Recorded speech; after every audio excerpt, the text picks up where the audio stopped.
What you doing up there? I'm just fixing some leaks. Seriously, dude, you got some time on your hands. I got some properties with paying tenants. Just go get me my checks. See you, Brian. Love you, Jason.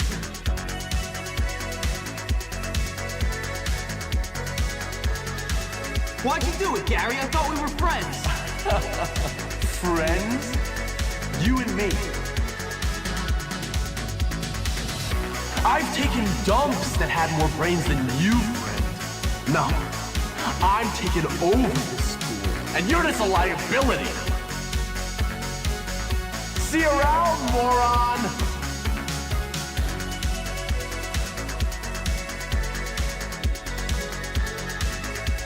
I saw your face. I'll remember you. You forget 1,000 things every day.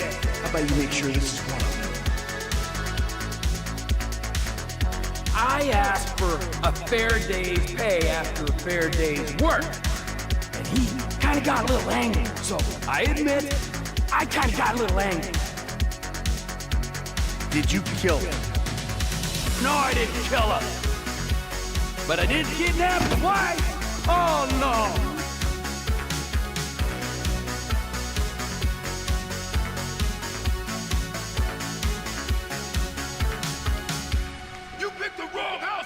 Hey, Big Smoke, it's me, Carl. Chill.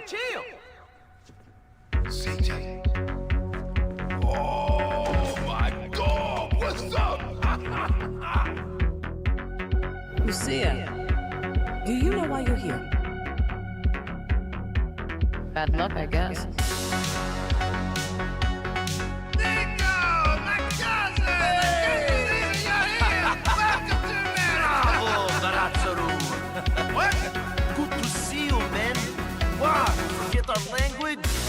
So how did you know she was gonna betray us? What she said? It was in her eyes, in the way she was leading us. But you said you knew Spanish. Our time has passed. Yeah. Sorry, Tommy. This is Vice City. This is business. You sold us out. No, I sold you out. I sold you out. You know, if there's one thing I've learned, it's that we must obey the rules of the game. We can pick the game, Nico Bellic, but we cannot change the rules. Tell you one thing, T. I'm getting too old for this nonsense. It's showtime! It's time for you to have opinions of our own. This is WCTR. Good morning, quite literally good morning, good afternoon, and good evening, you little worms. Right then, let's get amongst it because you are tuned in to the award-winning #1 non-fictional, completely fictional radio station from Liberty City to Leonardo. All gas, no breaks with it, so you better get in where you fit in. The day has finally arrived. The final earnings call before November. The first official earnings call where Grand Theft Auto 6 falls inside the upcoming numbers. This is the one you've been waiting for, because not only will Take the Piss Interactive report on the pre-order numbers from June, but looking ahead, we could end up with updates on anything today. What specifically the marketing budget has been spent on, what kind of marketing is being planned, maybe more of an insight to the Netflix agreement. Does it just stop at the extended look on August 27th? Is there more to come with Netflix and Rockstar? And speaking of Netflix, what do you make of the fallout from yesterday's announcement? While Rockstar have secured the bag, is all this outrage getting just a little bit overblown? Is anyone going to be bothered in 4 weeks' time? Or are we just wanting reasons to be annoyed in 2026? I think you all know the answer to that one. Regardless, man, strap yourselves in because we are in for one hell of an interesting day. This is quite literally the day. This is quite literally the earnings call everyone's been waiting for since November last year. As always, we want to give a big shout out to all the friend brothers for supporting this channel. If you want to join the campaign Cowboys, then click join or follow the link down in the description. W Weasel Cheese all your life, brother. Click that subscribe button, and while you're here, you might as well click that like button and help old Cheese Weasel out with that bullshit algorithm. We appreciate you knocking boots, so with that down, let's come to YouTube and let's give some motherfucking shout outs. Let's see what we're working with right now, man. We got JTA, Your Lad, Jago, Nathan, Roasty, The Shuckster, Teddy Knight, Simple Space, Diassi. I'll keep going. We got George D. Rummer. Joe does animations. Vulcan Salamander. What a name, by the way. What the fuck is that name? Vulcan Salamander. That is one of the greatest names I've ever actually read. I've been doing this shit for about 2 years. Vulcan Salamander. Jesus Christ. Ken, tell them what time it is. It's showtime! That's actually ridiculous. Vulcan Salamander. Please don't tell me that's made up. I swear to God, if your mum didn't pop you out the cherry cheeks and name you Vulcan Salamander the minute you came out, life's not worth living. Oh, that Vulcan Salamander. Absolutely love that. Right, okay, team. I can see we got donations already. You lot are liking me in the chat. I really can't say thank you, man. We will get to we will get to the donations. We'll get to chat, but as always, before we get into it all, let's just kickstart off with MCT. Just talk a bit of bollocks for a couple of minutes. So, the earnings call. Today, this is the earnings call that everyone's been waiting for. This is the earnings call that a lot of people have been looking at since November last year, and I'm excited and we're looking forward to it. Yesterday came out of nowhere. We weren't expecting yesterday, so, you know what I mean? Today's an interesting one because the thing is, we've been covering these earnings calls now for about 2 years, and every time you do an earnings call, about half an hour before, the report goes live. So for anyone that doesn't know what the hell's going on with an earnings call, you might never tune into an earnings call before. Basically, they're pre-recorded. They're not live calls. They're pre-recorded. And so whenever we do an earnings call and whenever we go in and we put the audio up, by the time we start the audio, social media, Twitter, everything's already covering everything that we're about to listen to. So there's times where you're half an hour into an earnings call and people are already reacting to things in the chat. People are already reacting to things on social media, on Twitter and shit. So I think what I'm going to do today, we're going to tweak it a little bit. So instead of us sitting here and listening to these boring ass, drawn on earnings calls for an hour apiece, what I'm going to do is when the report goes live, I'm on Take Two Interactive's emailing list. When that report gets sent to me in email about 30 minutes, 25 minutes out, we'll react to that. Because that's what we're waiting for. That's the information that we're waiting for. Because whenever we sit here and we're listening to these earnings calls for an hour straight, all they do is yap. And the other thing about this earnings call as well, as excited as I am for Grand Theft Auto 6 news, the reality is if Take the Piss Interactive are going to announce, if they are going to officially announce Small Axe Studios today, that's going to be a big portion of this earnings call, man. And Small Axe Studios has got nothing to do with Rockstar Games, and it's got nothing to do with Grand Theft Auto 6. And I'd say 99% of people that are going to be tuning in today are going to be here for Grand Theft Auto 6 news, Rockstar Game news. So that's what I'm thinking, man. I'm thinking when the report goes live, half an hour, 25 minutes, 20 minutes before the earnings call, instead of listening to the earnings call and being bored out of our pants for an hour straight, we're going to bring the report up on screen and we'll react to it because that's the information. That's the thing that everyone's going to be wanting. That's the thing everyone's going to be reacting to. So that makes sense? Are we all good with that? Awesome. So that also means that we get to react to it a lot more earlier as well. So the earnings call is going to go live at 1 p.m. UK time, and it's currently 20 to 12 in the UK. So that means that the report is probably going to get sent to emails around 12:30, 25 to 22. So you're looking at what, an hour away? You know, less. So we've only really got an hour until that report gets sent to emails. So we'll have an hour talking to you lot. We'll go over what happened yesterday. We'll go through the reaction, the backlash to Netflix. Does anyone think this is getting a little bit fucking overblown? Like, I call Rockstar Games out constantly. I called them out yesterday. I called Netflix out yesterday for this. But are people going a bit too far with this shit? I don't know, man. We'll get into it. Anyway, I appreciate you all being here, brother. So with that down, J-Dog, get that music pumping, you little weasel, and let me come to chat and let's see what we're working with right now. Right, okay, so first of all, we had a donation before. I want to make sure I didn't miss it. Player 11 with the 10. Appreciate you, Player 11. Ken, you're slacking, brother. I know it's early doors, but tell them what time it is. It's showtime!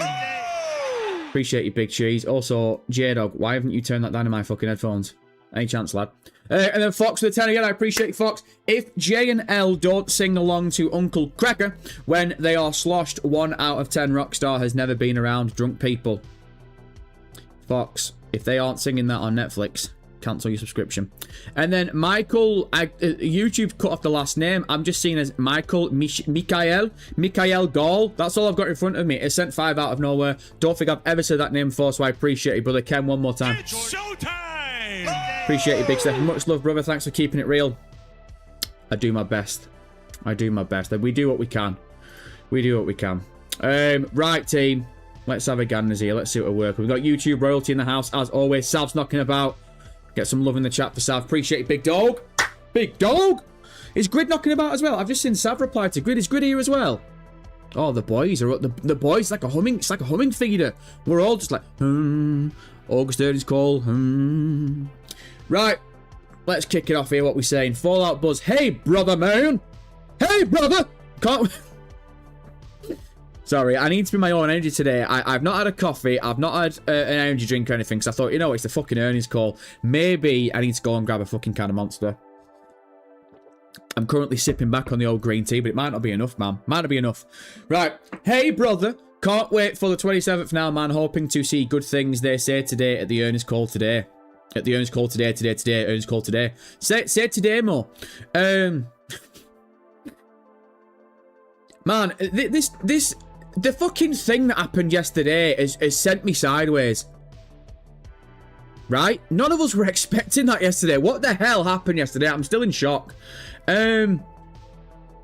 Yeah, I still really don't know what to think about yesterday. Like, it was... I know Sav's still in here, and I was watching Sav's live stream this morning. I caught it this morning, and it's interesting, you know, what different content creators and what different fans think about when they look at the term extended look. Now, Sav doesn't think it's going to be longer than 10 minutes. He thinks like 10 minutes maximum. Whereas I've got the complete opposite feeling. I'm thinking this is the start of the 90-day market blitz. This is a big deal for Netflix. It's a big deal for Rockstar Games, even though Rockstar secured that bag. So I'm thinking 10 minutes minimum. You know, in my head, I'm thinking, why would Netflix bother paying Rockstar so much money if it's only going to be like an 8-minute gameplay trailer breakdown? And it's not only that as well. It's more in the sense of, if it was just going to be a gameplay trailer breakdown, like a gameplay trailer, why wouldn't Rockstar just be like, well, there's not really any point putting that on Netflix. Like, we always put these on YouTube, so we'll just put it on YouTube. Appreciate you, Netflix, but no, we're not doing that. I made the assumption yesterday, and I could be wrong. This could be an official announcement of the voice actors. This could be the start of where Jason and Lucy's voice actors maybe start doing a couple of interviews, like maybe once a month or something. I'm not too sure. I'm not trying to set my bar too high. But yeah, man, that announcement came out of nowhere. I'm still thinking where my fucking head's at with it at the moment. It was interesting to see everyone's reaction to it yesterday. No one knew their head from their ass. No one understood what was going on. And one of the biggest things that's come from it, unfortunately, is a lot of people are going hell to leather on how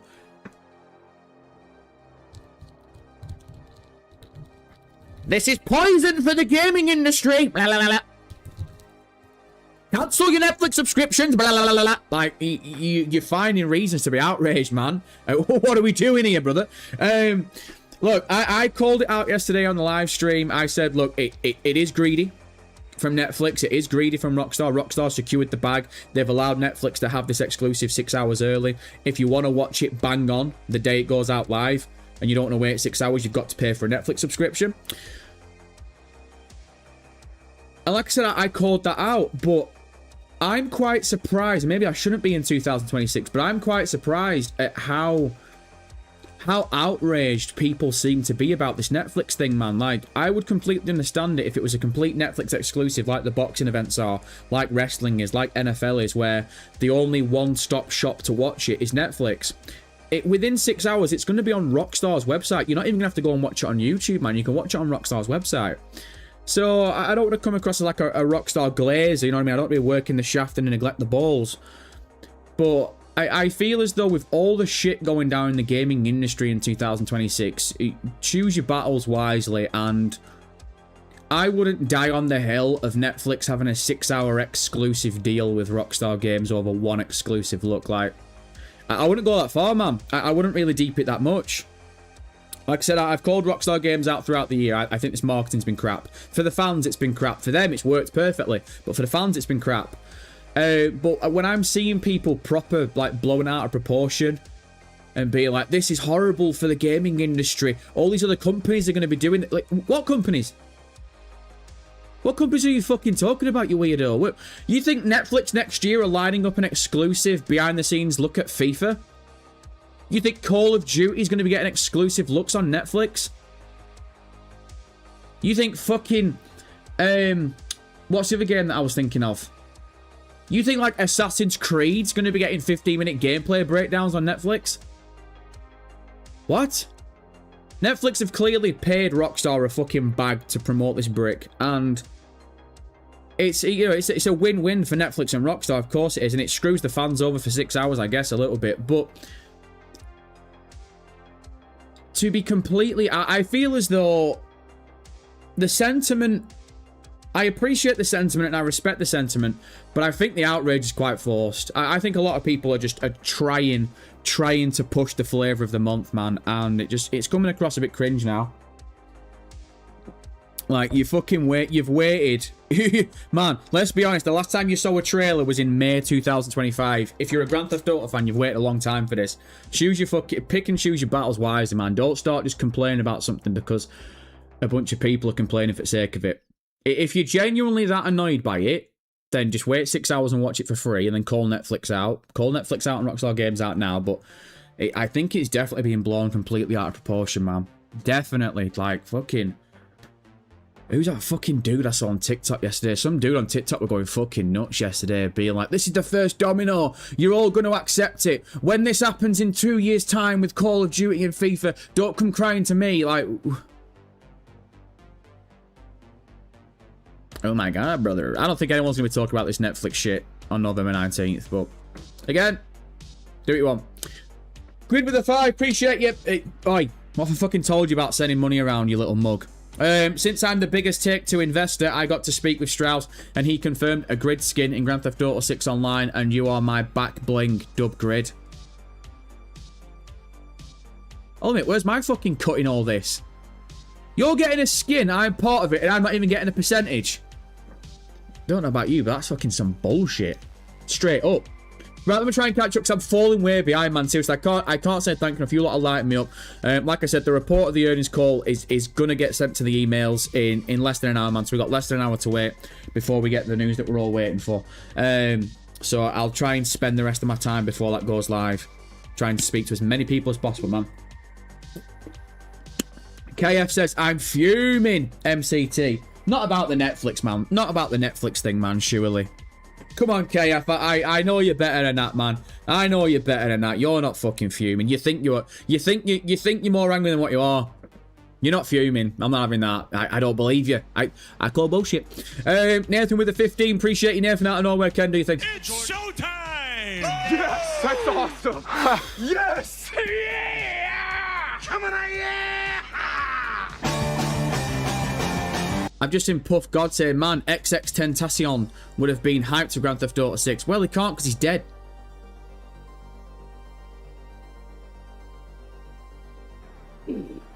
I don't know anything about fucking XX Tentacion, dude, but when he died, apparently people were reporting that, you know, he was a woman beater. So if you're a woman beater and you got slept with some slugs, then shut your mouth. Shut your mouth right now. Shut your goddamn mouth right now. Nathan with a 15. Appreciate you, Nate Dog. What we saying? I feel like it'll be 20 minutes roughly, and that is a long video. We are almost exactly 3 months out from the game, and we'll be under 3 months away when we get the extended cut. Good times ahead. Yeah, Nathan, man, in regards to the whole, like, the time and the structure of the extended look, I don't want to go too deep in the weeds of what I think could be happening, blah, blah, blah, because I don't want to be dangerously setting a bar too high for it. I would like it to be an official announcement of the voice actors, and I think minimum we're going to see some gameplay. I think if we boot up Netflix on August 27th, and it's just a gameplay trailer, and I can't believe I've just said the terms just a gameplay trailer, but if it is just a gameplay trailer, then I think a lot of people are going to call Rockstar Games out for this bullshit, because you've clearly taken a trailer which could have just been on YouTube, and you've taken the bag to give it to Netflix to screw everyone over for 6 hours. I might be sat there being like, well, MCT, what's the difference if it is like the announcement? Of, like, the thing is, if it's bigger than a gameplay trailer, if this is an announcement of the voice actors, if this is a sit down with someone at Rockstar Games and they're actually talking to you throughout this stuff saying, we wanted to do this, we wanted to do that. Maybe even they bring up why it's taken so long. Maybe they sit down and be like, so the reason why this game's taken so long is because we've done this and we've done that. If they're completely open with us all through Netflix, that's fucking sick, man. I'd love that. I'd love a bit of clarity, if I'm being honest. But if it's just a 10-minute gameplay trailer, then yeah, I think I'm probably going to sit there and be like, look, as cool as that is, why the fuck was this on Netflix? Why did you announce it 3 weeks early? So I'll be with the Mandem if in 3 weeks time we just get a 10-minute gameplay trailer, because I don't think that's a big deal to the fans, but that's not a big deal for Netflix. Like, why have they chosen to buy that? So again, but we'll see. We'll see. Right, bring Henny with a 5 again. Never slept in for my entire goddamn life. Kenneth, one more time. Do you think? It's showtime! Appreciate your friend, brother. Let me read this with a 5. I think Rockstar is making a smart move with the Netflix release since they have been hacked and had so many leaks. Yeah, someone else was saying this yesterday. Do you think they've gone to Netflix because of the leaks from YouTube? And I said something yesterday, and I'll say the same thing that I said. You've got to deep it, man. Yes, YouTube was hacked with trailer 1, but also Rockstar were fucking idiots because they uploaded it 24 hours before. If you've got something that big, the first ever official trailer for Grand Theft Auto 6, what smart fucking light bulb over at Rockstar was like, oh, we're gonna put this in YouTube's algorithm 24 hours before? Like, you fucking whelp. If it's that big, upload it 10 minutes before. Like, what was it? It was less than 3 minutes long. Even a 4K video less than 3 minutes long, the maximum you're looking at for upload and checks and publishing, I think even with bad internet, you're probably looking at about half an hour runtime. So just upload it an hour before. Fucking 24 hours before is mad. So you kind of reap what you sow, don't you? Like, hey, it ain't my fucking fault you're being a bunch of thick bastards. So the YouTube thing, yes, YouTube got hacked, but also it was because Rockstar uploaded that fucking video far too early. Trailer 2 didn't get leaked. So the leaks thing, I think that there's a slight argument for it, but again, trailer 2 didn't leak, that was fine. The cover art didn't leak, that was fine. So I don't think it's that. I think someone very smart at Netflix has beaten Amazon and Apple TV and all these other streaming services to this. And we also talked about it as well a little bit. Netflix, there has been rumblings for a while that Netflix kind of want to start getting into YouTube's side of content creation. I think a lot of people have got this mindset with Netflix, and I'm in the same wheelhouse where I think within the next 5 years, there's a chance that maybe content creators are going to start uploading more regularly with Netflix and YouTube as well. Meaning, it's not a case of like Netflix are going to sign Mr. Beast to a contract and you're going to get the Mr. Beast games like on Amazon Prime and you're going to get a version of that on Netflix. Because you already see streamers like, I think the Sidemen, am I right in saying that? The Sidemen have got a deal with Netflix. They put some stuff on there. I think it's the way it's going, and I think Netflix, when you read the reports and you hear the rumblings for the past few years, Netflix definitely want content creation to come into their streaming service, because again, the two biggest streaming services in the world are Netflix and YouTube have got people like, obviously not me because I'm not fucking Johnny Big subscribers, but you've got the biggest content creators in the world that are choosing to stream on YouTube. They're getting all that revenue, they're getting all that attention, and Netflix are over here eating Snicklepuss. So I think you're gonna, man, honestly, no joke, I think there's a strong chance that within the next between 5 and 10 years, you might even start seeing live streamers like live streaming on Netflix. I think it makes sense, man. I think it's the logical move for Netflix. And if this is like the stepping stones, if this is like the first domino to get in there, I think it makes all the sense. What better way to get into the gaming industry with the gaming community than do an exclusive look at the biggest video game in the industry? I think it checks out, right? I think it makes sense. Oh, man. What's Sav saying here? Teddy, I am going to need an official statement from Netflix to feel safe about it. The whole trust me bro thing doesn't work for me. What's Teddy saying? Did you see the post from Ben Videotech? You're welcome to cover it as you wish. Reaction videos breaks down. It's once live, Ben replied. Sent another email to Rockstar to check in. Looks good. Yeah, so obviously, like, I'm not gonna fucking out the Discord and stuff, but yeah, I've seen Ben talking about this. And again, I'm not gonna get into fucking private conversations. There's a few of us, me included. There are a few content creators. I think Sav has got this same. Me and Sav haven't talking privately about this, but I watched what he was saying before on his live stream, and I think me and him are kind of on the same wavelength as this. Until we get it officially confirmed from Rockstar or Netflix, I'm going nowhere near it. Nowhere near it. It's not worth the risk, man. It's not worth the risk. What I'm planning on doing on August 27th, we're going to do a watch party.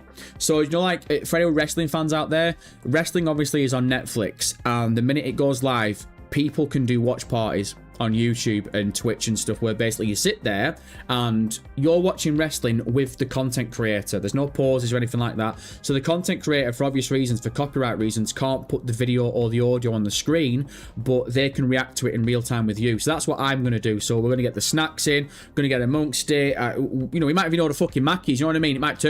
We might turn up a little bit, you know what I mean? We might fucking get amongst it one time. But yeah, man, August 27th, I'm thinking it's going to be 9 o'clock at night for me in the UK. Fine, not the end of the world. And yeah, man, we'll just fucking get the boys around. Oh, you lot can come in. We'll get amongst it. We'll have a watch party.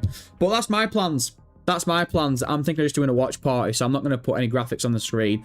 I'm not going to, you know, like stream it and put the Netflix thing on. Because again, until Netflix or Rockstar confirm and tell us that we're allowed to do it, even then I might not. Because I've been down the movie review route before and the TV series route before. And I've seen movie review people get struck with copyright strikes from Netflix by using 3-second clips of a trailer. So I ain't going fucking... I'm going... Even if Netflix tell me, I'm going nowhere near it. I don't trust them. I don't trust them. I think they're fucking sleazeballs. I think they will smack everyone up with copyright strikes. So, yeah. If people want to take the risk and stream it on YouTube and stream it on Twitch and Twitter, man, I wish you all the best. But if you fuck around and find out, dubs down. Sav, can I join this watch party? No. It's so what we're gonna do with this watch party is it's gonna be a paid ticket event. So what do you reckon? What's a Netflix subscription nowadays? What's the cheapest Netflix subscription now? 8 quid. So let's go 10. Fuck it, let's go 100. So it's 100 quid admission to get in to watch this watch party on August 27th. Hey, look, if you can't beat them, join them. I'm going to put the suit on. I'm going to get amongst it. Me and Strauss are going to be here watching it together. So if you want to pay the 100 quid premium, you can get amongst it. Now, I'm only joking. I'm only winding you up. Of course, it's free. You're all welcome. You're all welcome, but I'm assuming every fucking content creator is going to be doing a watch party or something anyway. But, yeah, man, I'm just looking forward to it. I'm looking forward to it.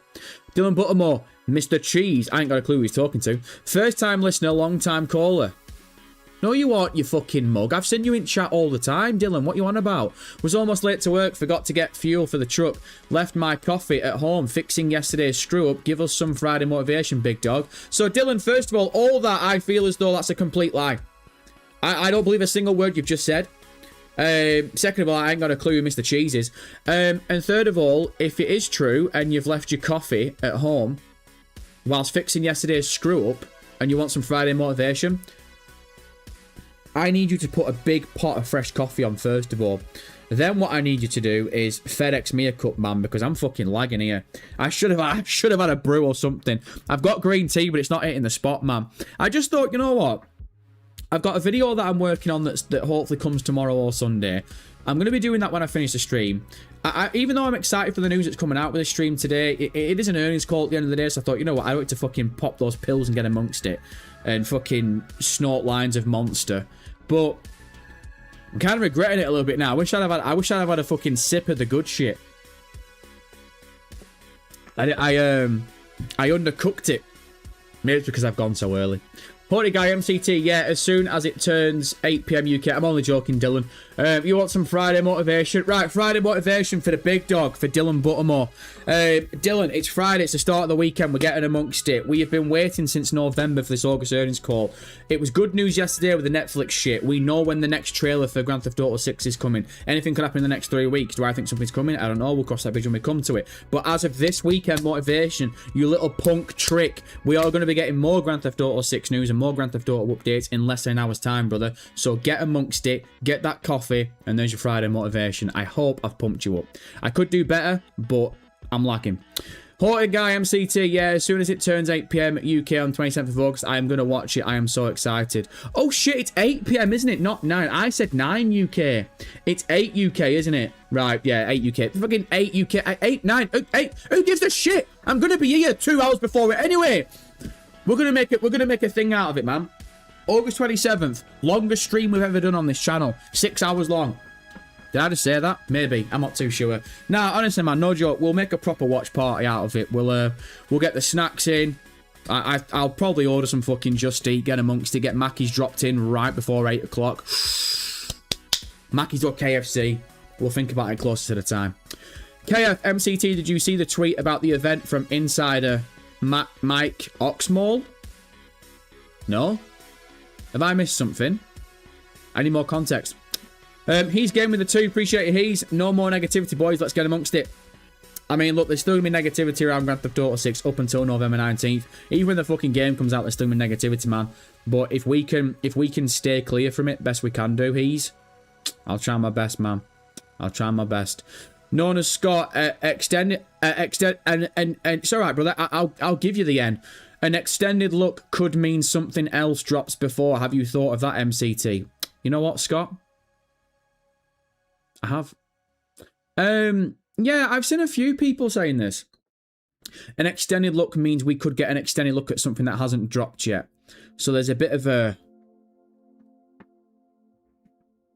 How do you spell conspiracy theory in 2026? There's a conspiracy theory going around that there could be something dropping before this extended look, and an extended look is an extended look of said trailer 3. I think you're setting yourself up for failure. No, man, look, I get the mentality. I understand why people might think that. I think tread with caution when it comes to thinking like that, because I don't want you to set yourself up for failure. I don't want people in this chat, and I don't want the Grand Theft Auto fans and Grand Theft Auto community to have waited 15 months for this shit, and now you're 3 weeks away from it, and you start clickbaiting yourself and being like, something's definitely coming in the next 3 weeks. Like, yeah, something is definitely coming in 3 weeks. They fucking told you when it's coming! So, yeah, man, look, just set your bar at a realistic level. Be hopeful that something might drop in the next 3 weeks, but regardless, man, Rockstar and Netflix have officially told you, August 27th, that's the next time you're going to see something for Grand Theft Auto 6. Anything else before that is a Brucey bonus. We'll lap it up and we'll get amongst it, but just don't apply the clown paint and turn yourself into a fool. Don't be expecting something that hasn't been promised. I know that's rich coming from old fucking Mugstain over here. Haunted Guy MCT, I honestly thought there was going to be nothing yesterday. Yep, me too. Me too. I had learnt my lesson from May, but holy shit, we got something and it's huge. Yep, Haunted Guy, man, that's the thing. Obviously, you lot didn't get to see me because the moment we went live, before the intro stopped, Rockstar announced it, so you didn't get to see my opinion on it. But I said it the streams before it. I really wasn't confident something was coming this week in regards to this earnings call. I thought they were going to skip this earnings call. I thought the biggest thing we had was the pre-orders, and I think this Netflix thing's trumped that. I think it's weird. I can't believe that I've just said what I've just said. That an announcement of a teaser trailer... Sorry, a teaser trailer / announcement of an extended look of a video game trumped pre-orders and cover art, but I think it did. I think when the cover art shadow dropped out of nowhere, we all threw it back, we all twerked for him, you know, it was buzzing, we all got amongst it. Pre-orders came the week after, but it feels as though this Netflix thing is a lot bigger because it's the unknown. It's the excitement and it's the anticipation of the unknown. And you know, I've given Rockstar Games a lot of shit for this marketing, we all have, and I think it's still crap. I don't think this paper's over the cracks. I don't think this this Netflix thing, it's going to have to do a lot to make up for the past 15 months. But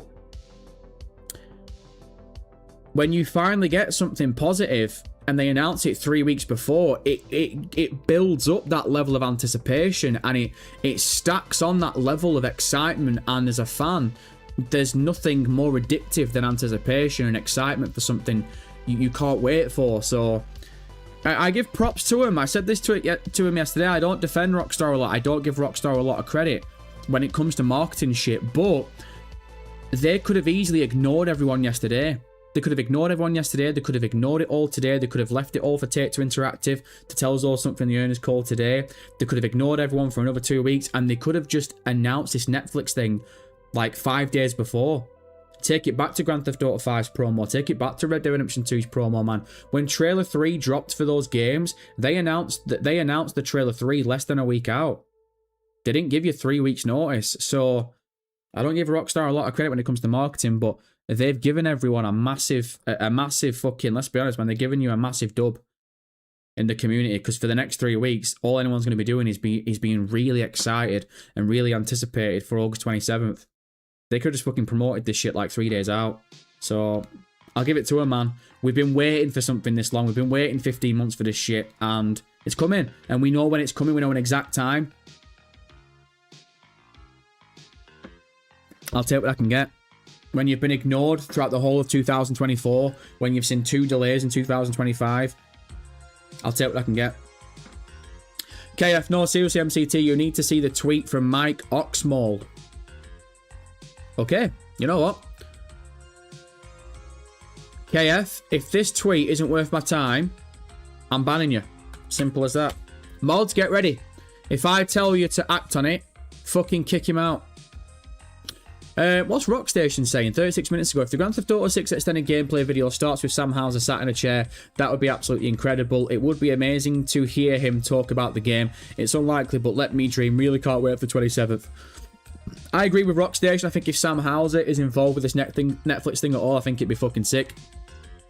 You know, a rare sighting of Sam Houser. Fucking hell. National Geographic could be all over it.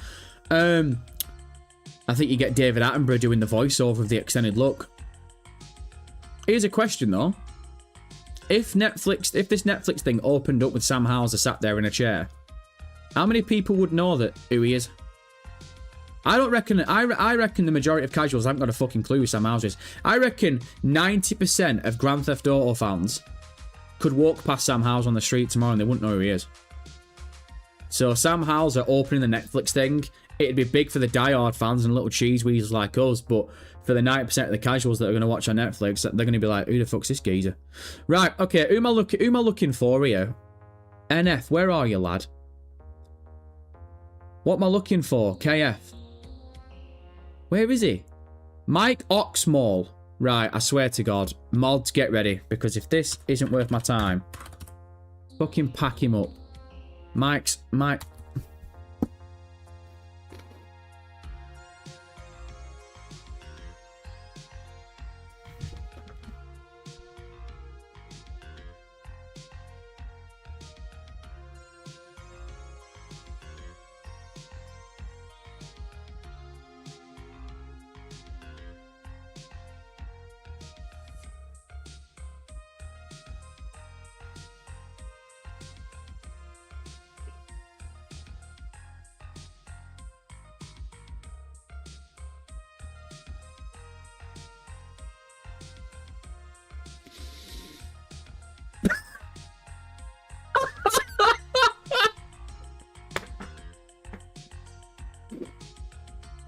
Mods, ban that piece of shit right goddamn now. I swear to God, pack him up before I do some damage. Credit to him. He's fucking had my pants down, quite literally. Oh my God. KF, have you ever thought about being a professional fisherman, man? Because you can just fucking reel him in. As if I've fallen for that. That's got to be one of the oldest ones in the fucking book. My cock small. Yeah. No way have I just fallen for that. on a Friday morning. You are a piece of shit. I hope you understand this, right? Mods, when you pack him up, do it from a fucking height. Make him feel it. Oh, I can't. I can't believe I actually thought it was an actual guy on Twitter. I'm there like, okay, let's check the tweet. I can't. He's fucking done me big time. You know what, mate? You know what? You don't deserve a lot of credit for it because I'm probably one of the most gullible people in the world and I'm a thick bastard. But credit to you, you stuck the landing. You stuck with it. I saw a few comments be like, you sold it, brother. I'll give you, I got to admit, you know, the packaging was nice. Don't mean you're not a fucking rat piece of shit. I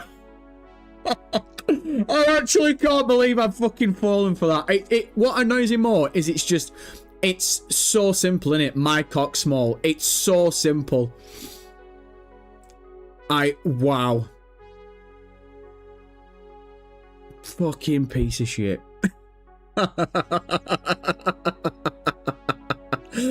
Oh, fucking hell.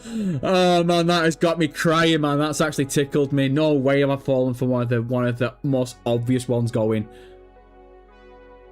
Oh, man, I'm fucking crying. Just give me 2 secs. Let me just sit back on this H2 and we'll get back to it. Jesus Christ. Fucking, you know what? Well played. Well played. What a stupid bastard. As if he's fallen for it. Oh, right, come on. Right, come on, get a grip. SF, what if this extended look is actually a fucking... I can't believe I've just fallen for such a stupid... Like, how have I not seen that coming? Wake up. Fucking hell. I should have had that monster. Apparently Mike Oxmall knows everything about a monster. Right, come on. What if this extended look is actually a series of episodes like the Night City Wire? Back in the Cyberpunk 2077 promotional era, a game this big should have had something similar. That's it, man. Like, if we can get away from Michael now and we can get back on track. I think if you do try and... Sorry. If you do try and, like, talk this thing down a little bit, do it at your own peril. Because we don't know what's going to happen, man. We don't know on August 27th what's going to happen. At all. I'm just trying to fucking straight face it, man. I'm trying to power through. But... what a bastard. But... yeah, like... I think you're very brave if you just write off this August 27th thing. Fucking hell. I can't do it. I can't do this fucking stream anymore. I can't... There's no fucking way that I've been had with something so simple.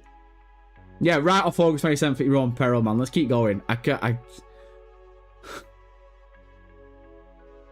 Mike Oxmall. I mean, what? In 2026? In the big 26? Fucking hook, line, and sinker, man. Add me. Haunted Guy MCT, what are your theories, speculations we might see in the extended look? Still can't believe I'm saying that. I am dreaming. My theory yesterday still stands. I think because it's an extended look on Netflix and we've never seen Rockstar work with Netflix on promo or marketing for a video game before, I think it has to be different than gameplay. I'm not expecting just a 10-minute gameplay trail. I'm not expecting like an 8-minute gameplay breakdown. I don't want to set the bar too high, but I'm hoping for not exactly like a behind the scenes look. Again, I think Sav made a good point yesterday. Let's remind ourselves who we're talking about here. This is still Rockstar Games. They like keeping the curtain closed. So I'm not expecting like behind the scenes shit, but if they're to sit there and they go, okay, so we'd like to introduce, like, let's say, for example, they start off with, like, someone at Rockstar, not Sam Howes, but someone else, and they say, this is the head of blah, blah, blah, so you're here to talk about Grand Theft Auto 6, and we have, like, a 10-minute run-through of gameplay, and they go, well, we've got one final surprise for everyone, worst kept secret going, but I'd like to welcome to the stage Manuel Perez and whoever the fucking geezer is that's playing Jason. And they come on and they have sort of like a 5-10 minute sit down and they talk about what your experience is playing through, like doing the voice work for Grand Theft Auto 6 and stuff. And while they're talking, Netflix puts on like clips and gameplay and stuff over the actors talking. I think that'd be pretty cool. But yeah, I think an announcement of voice actors would be cool, not just for the fans but for the voice actors as well. Because if you saw what happened with Manuel Perez last week, apparently what's going on is she's struggling. At the moment, she's struggling to be on social media because every time she starts getting a lot of followers, Instagram pulls her account down because they genuinely think that she's a fake account. And at the moment, she can't prove that she's legit because she can't confirm that she's playing Lucia. So I think it'd be good faith for Rockstar if they just announce the voice actors so they can get over that hump. But again, we'll see, man. We'll see. I don't want to set the bar too high for August 27th.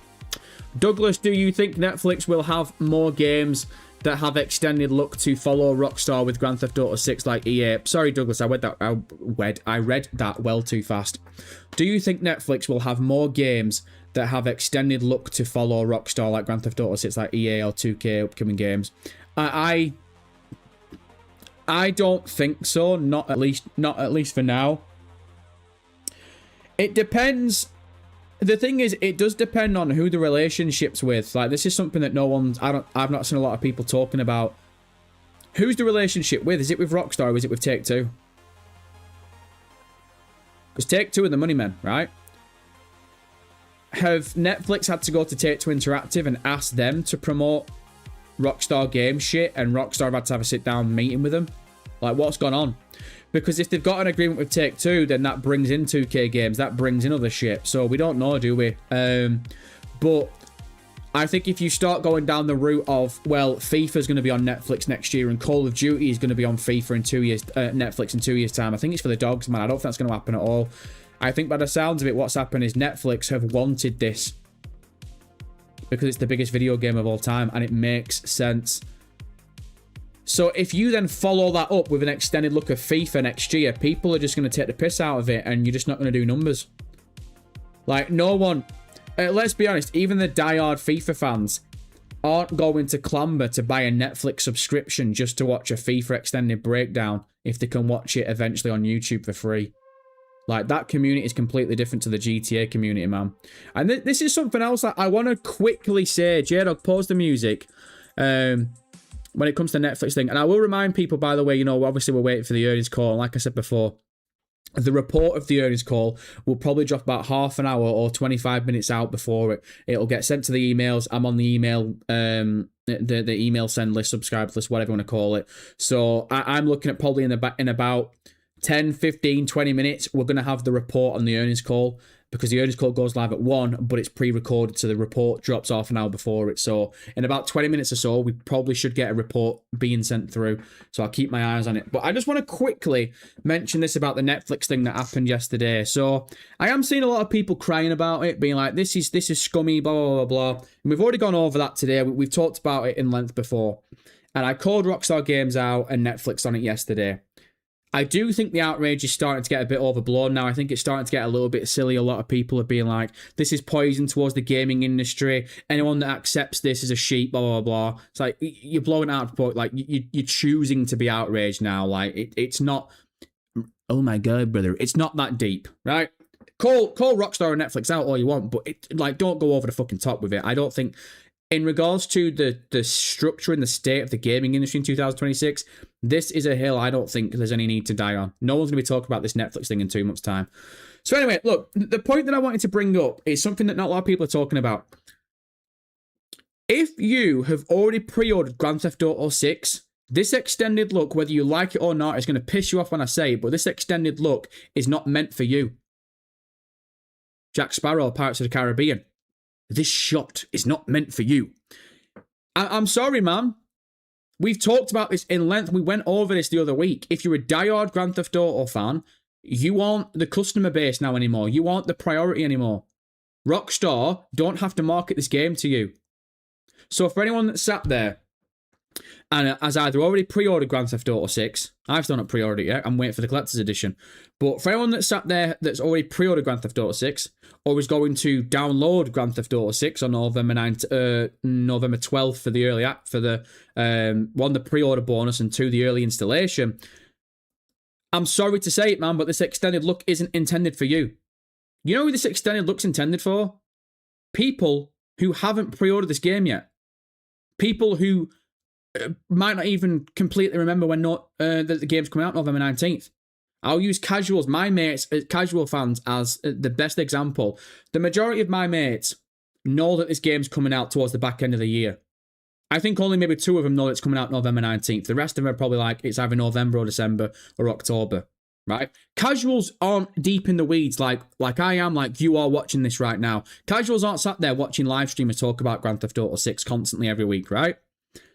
So if you're a casual and you go on YouTube and Rockstar uploads Grand Theft Auto 6 Trailer 3, there's a good chance that it's going to get lost in the shuffle because it could come on your own page and you might see it and you're scrolling through because you're trying to find a video that you've got on YouTube for. Or maybe you're scrolling through, you've got a bit of food. Rockstar Games have uploaded Grand Theft Auto 6 Trailer 3 and it's 2 minutes and odd long, but you're trying to find a video that's half an hour long, right? So it might get lost in the shuffle. On Netflix, if you boot Netflix up on your telly, you're not there for a short time, are you? You're there to watch something. If this extended look's going to be 10, 15, 20 minutes long, that is perfect for the casuals. The casuals are going to see that on Netflix and go, whoa, Grand Theft Auto 6 on Netflix. On Netflix, this is a big deal. 15 minutes long. Fuck it, let's get amongst it. And there you go. That's your marketing, that's your promo for your casuals. So, again, man, I know not a lot of people are going to like hearing that, and I don't want to sit here and come across like a Rockstar shill, and I'm working that Rockstar shaft, and I'm trying to defend Rockstar because you lot know me by now, man. I call this company out more than I praise it. But we've already talked in length about it. If you're sat there and you're outraged about this Netflix shit, I'm sorry to say it, man, but if you're about to give Rockstar money, if you've already given them through pre-orders, or you're going to give them on November 12th or November 19th, this extended look isn't for you. You're going to watch it, you're going to love it, don't get me wrong, and you're excited for it, but Rockstar don't care about marketing this game to you because you've already given them the money and you're already going to give them the money. It's the same with me, man. I can sit here and talk about Rockstar for 3 years straight. Rockstar know that I'm waiting for the collector's edition. I'm going to get the $100 Ultimate Edition because I don't want to miss out on anything. I want to cover it all. So I can scream blue murder from the rooftops. Rockstar don't need to drop, selfishly for me, Rockstar don't need to give me any trailers. Rockstar don't need to do jack shit now. I'll complain and I'll cry and I'll make videos on it and I'll call them out in a live stream, and guess what I'm going to do November 19th? I'm going to play the fucking video game. So unfortunately, whether you like it or not, anyone that sat there crying about this shit, there's 90% of casuals out there that don't really give a fat wank. Because on August 27th, when they boot Netflix up and Grand Theft Auto 6 is prime on the homepage right there, and Netflix purposely put it in front of everyone's face, it's promo for the casuals. Well, that's just something that I wanted to bring up. I've not seen a lot of people really bring it up. I've seen a lot of people get like angry and outraged, be like, I don't like this. This is bullshit. This is not what I want. I want to watch this on YouTube. I don't want to have to wait 6 hours. Have you pre-ordered Grand Theft Auto 6 already? Yes, I have. Right. Well, sorry, man, but this extended look isn't intended for you. Don't die on this hill, man. There's worse things to cry about in the gaming industry than Netflix having a 6 hour early doors exclusive. Right, let's try and catch up here. Pieter with the 14 ZR, appreciate it, brother. Have you seen the delay announcement, August 2027? Pieter, I need better banter from you. I need better banter from you. It's getting stale now. It's getting stale. Mr. Wednesday with a 2, appreciate it, Wednesday. Netflix to announce the GTA series like Cyberpunk. I really don't know how I'd feel about it, man. There's been rumours and theories about this, conspiracy theories about this, what, for the past 10 years? What if we got a Red Dead Redemption TV series or a film? What if we got a Grand Theft Auto series or a film? And I think it's very tricky. I don't think you can please a lot of people with that stupid shit, man. I don't know how I'd feel about that. If they were to announce something like that, I don't know how I'd feel about it. I'd have to cross that bridge when I got to it. Metallica Matt has been known for 7 months. I appreciate it, brother, what we're saying. Can't wait to see how Strauss the bank check dances around the questions about this extended look in the earnings call. I don't think there'll be any dancing going around, Matt. I think they'll be straight to the point.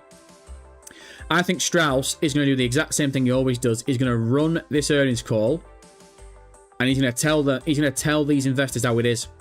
We've struck a deal with Netflix to promote Grand Theft Auto 6. It's a win-win for both companies. We've secured a bag from Netflix. There's going to be no dancing, Matt.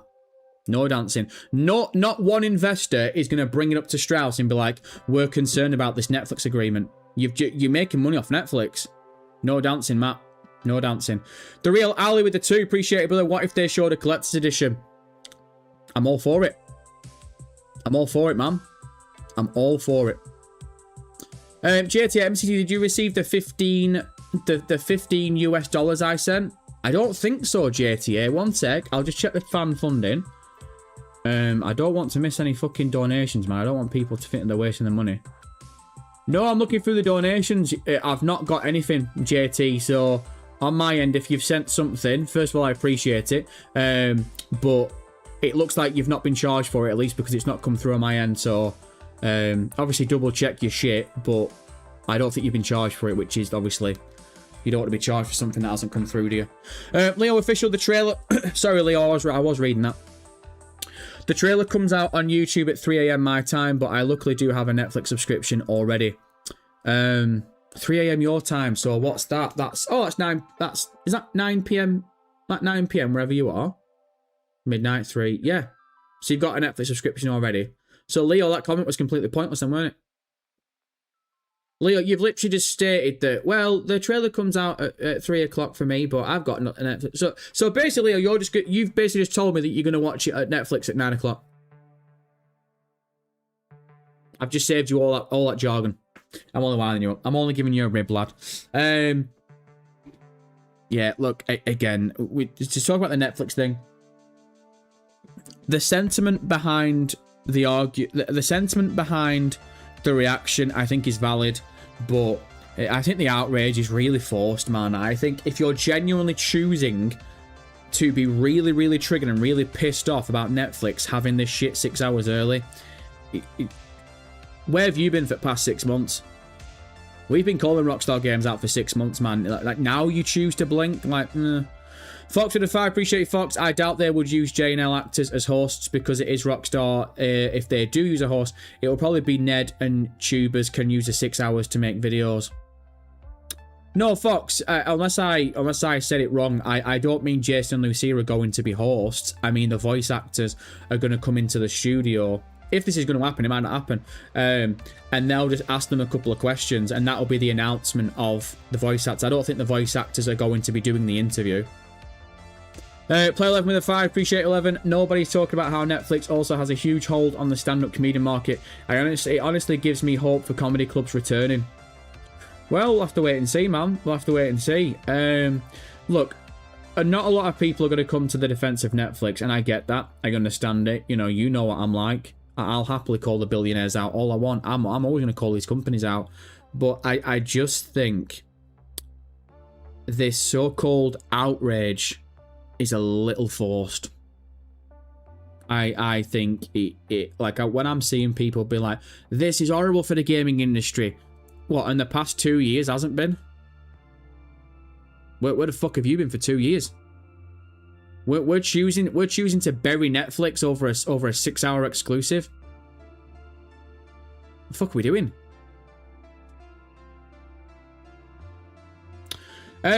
Send Brun Golf MCT, the umbrella of GTA creators. Over the umbrella of GTA creators. Oi, Big Z Dog. If that's a compliment, I'll take it. I appreciate it. I read it as an insult first. I thought you were saying... I don't know how I read it then, but I read it wrong. Oh my goodness. Rob, MCT, everyone complained about the Netflix paywall. Forgot about Red Dead Redemption being paywalled behind Game Informer magazine. You had subscribed to that to read the article early. Yeah, Rob makes a good point, and someone else made that point yesterday as well.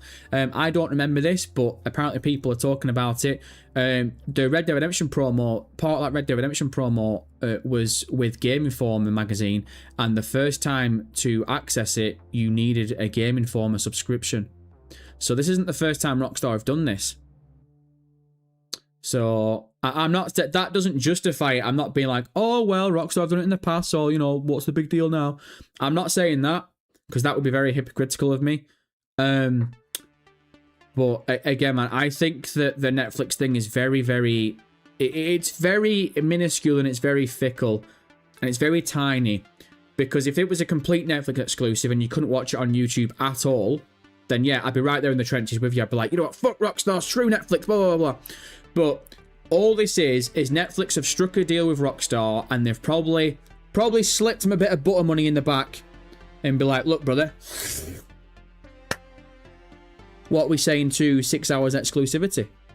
I mean, we don't know what the conversation's been like. For all we know, Netflix wanted this to be exclusive, and Rockstar was like, yeah, you can fuck that right off. You're not having this exclusive. Like, imagine what would the face of all these people look like that are choosing to be outraged if it turns out that Netflix went to Rockstar and was like, okay, we want to be exclusive with some of the marketing, so we want to have your gameplay trailer, but it's exclusive to Netflix, and Rockstar have gone, you are pissing in the wind. We'll give you 6 hours exclusivity, but then it's going on YouTube and our website. Who the fuck are you talking to? No one's thought about that. And again, like I said, man, I'm not a Rockstar shaft worker. I do not defend Rockstar off as much as I probably should do. Maybe because I'm a bit of a sicko. But I'll call bullshit when I call it, but at the same time, I'll see bullshit when I see it. And I'm seeing a lot of bullshit with this Netflix outrage, man. I think people are just choosing to be pissed off. Like, yeah, Sam, call it out like I called it out, but some of you, man, are just going over the top. Can you hear that? It's not an earthquake. Mrs. MCT's downstairs. I think she's moving tables around in front room. We got hardwood in the front room. Shut up! I'm only joking. She can do what she wants. Carl, talking of comedians on Netflix, I can't praise Taylor Tomlinson enough. One of the funniest comedians I've ever heard. Never heard of him in my entire life. Never heard of Taylor Tomlinson. I'm not really deep in weeds when it comes to comedians. I used to be. I used to really be on board when it comes to comedians, but not watched like specials or anything in years. Right, team, we are now on high alert because the Take-Two Interactive report should be going live at literally any moment now, man. So let me go to my... I've got Take-Two in the favourites. Oh, we've got it. We've got the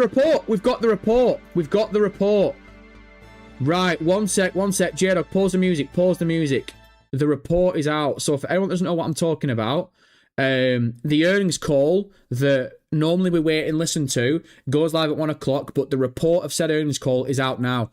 So if we go to... Oh, shit. It's currently having a bit of issues, probably because everyone's trying to open it at the exact same time. One sec, man, one sec. Is anyone reporting it on Twitter already? It's literally out now. Ben Video Tech saying, covering the Take-Two call shortly, the live stream on my page will be up shortly. Is Ben not reporting on what's just dropped? Because if he's not covering it, that means it is literally fresh. Right, this thing's fresh. It's literally been dropped. When did it come? 31. It came 3 minutes ago. So I'm trying to... Where are we here? I'm trying to bring up the link and it's been a bit finicky here. It says the site can't be reached. It sent me a link to look at this shit and it says the site can't be reached. Just bear with me a sec, man. I'm trying to find it. Like I said, for anyone that needs reminding, normally we listen to the earnings calls, but we're taking a different tack this time. The report comes out half an hour before. The report has just come out. So I'm just trying to find this now. Why isn't this coming up? Right, fuck it. Instead, I'm going to go to Take-Two Interactive earnings call. And I'm going to go straight through Take-Two itself. Right, webcast presentation. What is going on here? Why can't I fucking see this shit? I don't want the webcast presentation. I want to see the report. This is fucking stupid. The report should be there. Right, well, they've sent it out on email, but it's not currently on Take-Two's website, which is quite annoying. But I'm literally looking at it right now. Take-Two Interactive Software, Inc. reports results for fiscal first quarter 2027. I'm literally seeing it in front of my face right now. I can't show you my emails because it'll dox me. Right, I'll keep my eye on that. Let me just quickly come to chat. I want to make sure that I'm not missing any chat here. Again, I know that currently you lot are lost in the weeds. Captain Hellfire with the 10. Hellfire, I don't think I ever said your name before. I appreciate the 10. Can't tell them what time it is. It's showtime! Appreciate it, brother. I'm surprised no one knows how to make a new fake email and get 30 days of Netflix for free, then cancel before the first payment is pulled. It's a classic. Hellfire, I looked at it yesterday. Apparently, in the I don't know about anyone else, but apparently in the UK, just for me, they don't offer free subscriptions, so or free trials or something. So again, man, I really don't know. I'm part of the problem. I've had a fucking Netflix subscription for years, man. It's one of them things. You just close your eyes, don't you, and just go, right, fine, just charge me. I'm not bothered. Right, you know what? I have to do my own fucking digging here, aren't I? Go on Twitter, let's see if anyone's reporting on this yet. Because the report's out now. I'm looking at my emails. It's just been sent out. So why is no one reporting on it yet? Probably because everyone's reading it. It is a long report. It goes through the whole thing in the earnings call. I Grand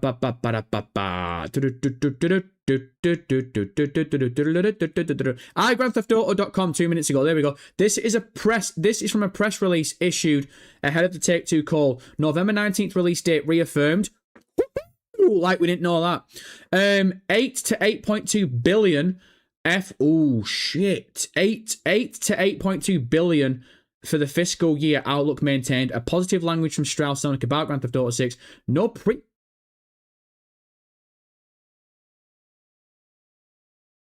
What? No pre-order numbers reported. What? That can't be right. This is the quarter they have to report on the earnings call. Sorry, the pre-orders fell in the... What? Take-Two Interactive reached 1.4 billion in sales. Is that the report? Variety. Variety's got the report. Right, one sec. Oh, I know that you lot can't see what I'm looking at right now. Just bear with me. I will put it. I'll put the reaction screen up in a sec. I'm just going over this. Take-Two Interactive reached 1.4 billion in sales during Grand Theft Auto's pre-ordering quarter. Video game publisher Take-Two Interactive hit 1.39 billion in sales from April to June, the quarter during which it opened pre-sales for Grand Theft Auto 6. Those figures are not broken down by title, but Take-Two notes the largest contributors to the right. Okay. Take-Two for our excellent quarter. Fuck's sake. I think we're going to have to listen to this earnings call, man. I think we're going to have to listen to it at 1 o'clock. That's annoying. We've not, honestly, no joke. Have they fucking lowballed this earnings call? Holy shit. They've just put it on Twitter. There we go. We've got it. Right, okay. We will go to... Let's have a gander here. We'll get the reaction room up and you lot can see what I'm looking at. So, 1 second. If we go to the report, bring up OBS. Right, okay, so reaction room. Right, okay, so if I pull this OBS down now, you lot should be able to see what I can see. This is the report. This is what they're going to go over in the earnings call in about 20 minutes' time. I wasn't going to listen to the earnings call. I was going to obviously look at this report. But it looks like they've really lowballed this earnings call, which I'm shocked about, man. It's a good thing that we got this Netflix thing yesterday, because if they've lowballed the living shit out of this earnings call, man, that's crap. Right, so Take-Two Interactive Software Inc. reports results for fiscal first quarter 2027. 2 secs. I want to bring up the YouTube chat on my phone because I can't currently see it because obviously we're on display. So just 2 secs, team. Let me just bring up YouTube on my phone and I'll bring the chat up and I can see what you mugs are saying. Because I don't want you to feel like you're being ignored. Simple Space, please read it from the official post. I want to hear it. So we're going to read it now. Simple Space, it's right in front of you. So you lot, can you lot hear me? I'm sure you lot can hear me. I just want to double check. I'm sure we're fine. I need to prop this up somewhere. The fucking thing that I've got on my phone snapped. Fucking joke. Right. Chat, I'll just put you there for now. Okay. Right. Take-Two Interactive Software Inc. reports results for fiscal first quarter 2027. Fiscal first quarter net bookings were 1.39 billion, slightly above company's guidance range. Fiscal first quarter net bookings were... Right, okay. Company updates fiscal year 2027 outlook and reiterates expectations for net bookings of 8 to 8.2 billion. Now, they did lean into that in the last earnings call, saying that they've projected that it could be around that number. So that's not That's not huge news, but the fact that they're reaffirming it obviously means that the pre-orders were good. Right, New York Business Wire, blah, blah, blah, Take-Two Interactive today reported results for the first quarter of its fiscal year 2027, ended in June 30th, 2026. So, I'll remind everyone, this earnings call is not an earnings call where they will report on numbers up until today, up until August. The earnings, the quarter that ended on June 30th, so it's only numbers up to June 30th. CEO comments from Strauss the bank check himself. Strauss Zelnick, chairman and CEO of Take-Two Interactive, stated, "Our excellent first quarter results reflect the power of our portfolio and disciplined execution across all of our labels. With these positive trends and excitement around the November 19th launch of One Grand Theft Auto 10. We are reiterating our fiscal 2027 net bookings outlook of 8 to 8.2 billion, which is again what they referred to in the May earnings call.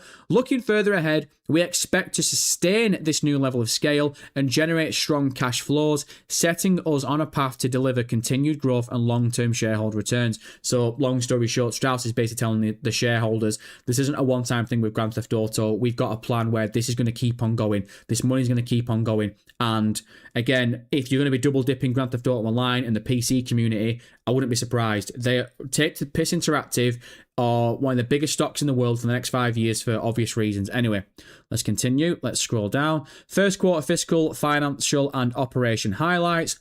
The total net bookings decreased 3% to 1. Ooh, they had a decrease compared to 1.42 billion during last year's fiscal. Right. Okay, they had a decrease. Does that make sense? I suppose a little bit, because it's the end of NBA, because the NBA comes out in September. I suppose that kind of makes sense a little bit. Net bookings from recurrent consumer spending decreased 1% and accounted for 84% of total. Okay, I suppose that's to be expected. The largest contributors to net bookings were NBA 2K, the Grand Theft Auto series, Toon Blast, Match Factory, Empires and Puzzles, the Red Dead Redemption series, World with Friends, Color Block Jam, WWE 2K, Zynga Poker, and Toy Blast. I've been hearing all those names. I've been hearing those for the past 3 years in regards to earnings call. Fuck's sake. Recurrent consumer spending increased 3% and accounted for 84%, blah, blah, blah, blah. The largest... See, it's better when you listen to me talk about it, right? You don't get all this crap. The largest contributors to GAAP, whatever the fuck that is, net revenue were NBA, the Grand Theft Auto series, again, jargon. GAAP net loss was 34.1 million, Jesus, as compared to 11.9 million, whatever, blah, blah, blah. Cost of revenue included a 43.4 million impairment charge related to the company's decision to not to proceed with further development of an unannounced title in its pipeline from what? That's jargon that's even too confusing for me. Net bookings, our operational metric. They've lowballed the shit out of this. They've not even announced a new studio. This is a horrendous earnings call. They've not given anyone anything. At least not yet. First call, we might have to listen to it in 15 minutes, man. When it goes live, we might have to listen to this shit. I'm really surprised they've not announced a studio, you know. I thought this was the main reason they've got. Why the fuck have they gone early with this then? We'll get into it. First quarter fiscal financial results. The following data is used internally by the... One sec. I'm just checking on chat. The following data was used internally by the company's management of board directors, blah, blah, blah, blah, blah, blah, blah, blah, blah, blah. 3 months ended June 30th. Right, okay. Total net revenue, whatever, cost revenue, blah, blah, blah. Right, we're here for Grand Theft Auto news, aren't we? Let's be honest. Let's stop dicking about now. The above, outlook, fiscal, blah, blah, blah, blah, blah. Fiscal year March ending 2027. Why am I getting adverts on my own stream? Fuck's sake, YouTube. Total net revenue, blah, blah, blah, blah, blah, blah, blah. Net bookings, management report. Sorry, I'm just looking for anything on GTA here, man. It's all corporate jargon. Total net revenue, money. Again, this is why I always remind people, these earnings calls aren't for you, they're for investors. So if you sat there bored, this is why. Management reporting tax anticipated 18%. The individual components of the financial outlooks, blah, blah, blah. Key assumptions and dependencies underlying the company's outlook included content. Oh, okay. Let me read this. Key assumptions and dependencies underlying the company's outlook include a continuation of the current economic backdrop, the timely delivery of the titles included in this financial outlook, continued growth in the installed base of PlayStation 5 and Xbox Series, the ability to develop and publish products that performance on mobile, such as player acquisition costs. Oh, it's just more jargon. It's just more jargon, man. Right. Oh, shit. Here we go. Rockstar Games Grand Theft Auto Online Courts Center Heist Summer Update Snooze Fest. No, I'm only joking. It weren't that bad. PS4, PS5, Xbox One, blah, blah, blah. Take-Two future lineup announced today includes NBA 2K27, Grand Theft Auto 6. Again, you've got... Right, look. For all the delay warriors out there, check that. Rockstar Games Grand Theft Auto 6, November 19th, 2026. This is the last earnings call before November. Unless something catastrophic happens, this fucking game's not getting delayed, man. So don't push that stupid shit. Conference call. Take-Two will host a conference call today at 8 AM Eastern. Right, we're gonna have to listen to it. We're gonna have to listen to it because they're gonna make some. If they're going to announce a studio, they're gonna do it in the earnings call, aren't they? Fuck's sake! I wasn't gonna sit here and listen to it, but I'm gonna have to, aren't I? For fuck's sake! What are you lot saying? None of these games are out yet. Rockstar will be worth 500 billion soon. They mentioned the court centre heist. Yeah, we've just gone over it, man. This is a fucking snooze fest report, this. Final results, the financial, the non-GAAP, blah, blah, blah. One sec. We're going to have to listen to it. We're going to have to listen to it. We're going to have to listen to the questions because it's the questions from the investors that I'm interested in because this is the first time the investors will be asking about Grand Theft Auto 6. And if they've not put the answers in this thing... It's weird because normally all the stuff in the earnings call normally gets reported on beforehand. About Take-Two Interactive Software, cautionary, no, blah, blah, blah, blah, 3 months ends. What happened with Rockstar? No, never mind. Loss per share, Take-Two assets, liabilities. Again, this is all just for fucking more than money, man. See, this is the thing, man. This is the thing that you got to remember. You know, all these times when as we're fans and we're complaining about shit, this is all these money men are bothered about. They don't play video games. This is all they're looking at. Numbers, ones and zeros. Right, I'm just going through. There's nothing that's catching my eye here. Right, okay, that looks like that's the end of the report. Right, that's the end of the early doors report. So I'm going to have to eat shit and I'm going to have to listen to this fucking earnings call, which isn't really something I was planning on doing. Jado, turn the instruction off. Right, well, you're going to have to fucking strap in, man, because we're going to be here for a while. Fuck's sake. I really wasn't planning on listening to this, to be honest. I thought it'd be quite boring because obviously of the announcement of the studio. I'm gonna have to order some food. I'm starving. You're gonna get a food mukbang from me, man. I'm gonna be eating good while I'm sat chilling. Well,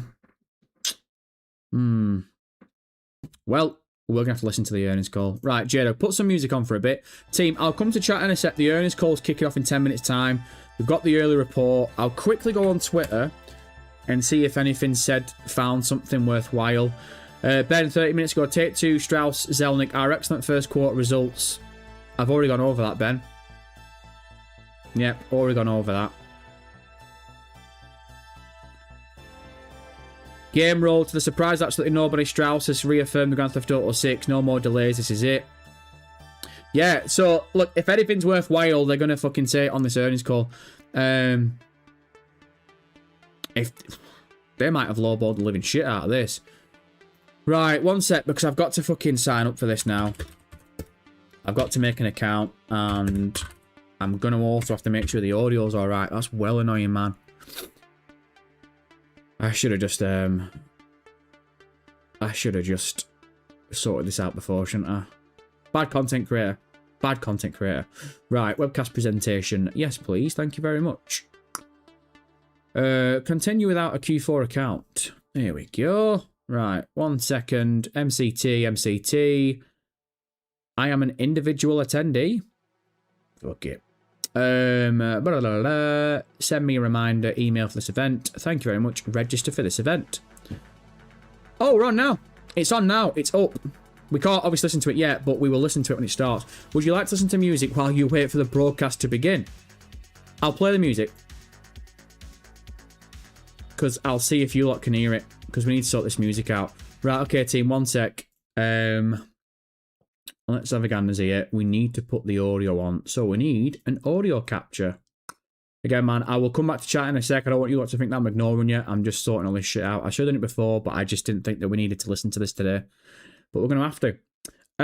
Right. What audio source do we need? Audio output capture. That's the one. You lot want to listen to what's in my headphones, don't you? Which is there. Okay. So, where is that now? If I go over here and press play, unmute music, and I go to OBS, lovely. Right, so, can you lot hear what I can hear? Can you lot hear that waiting music?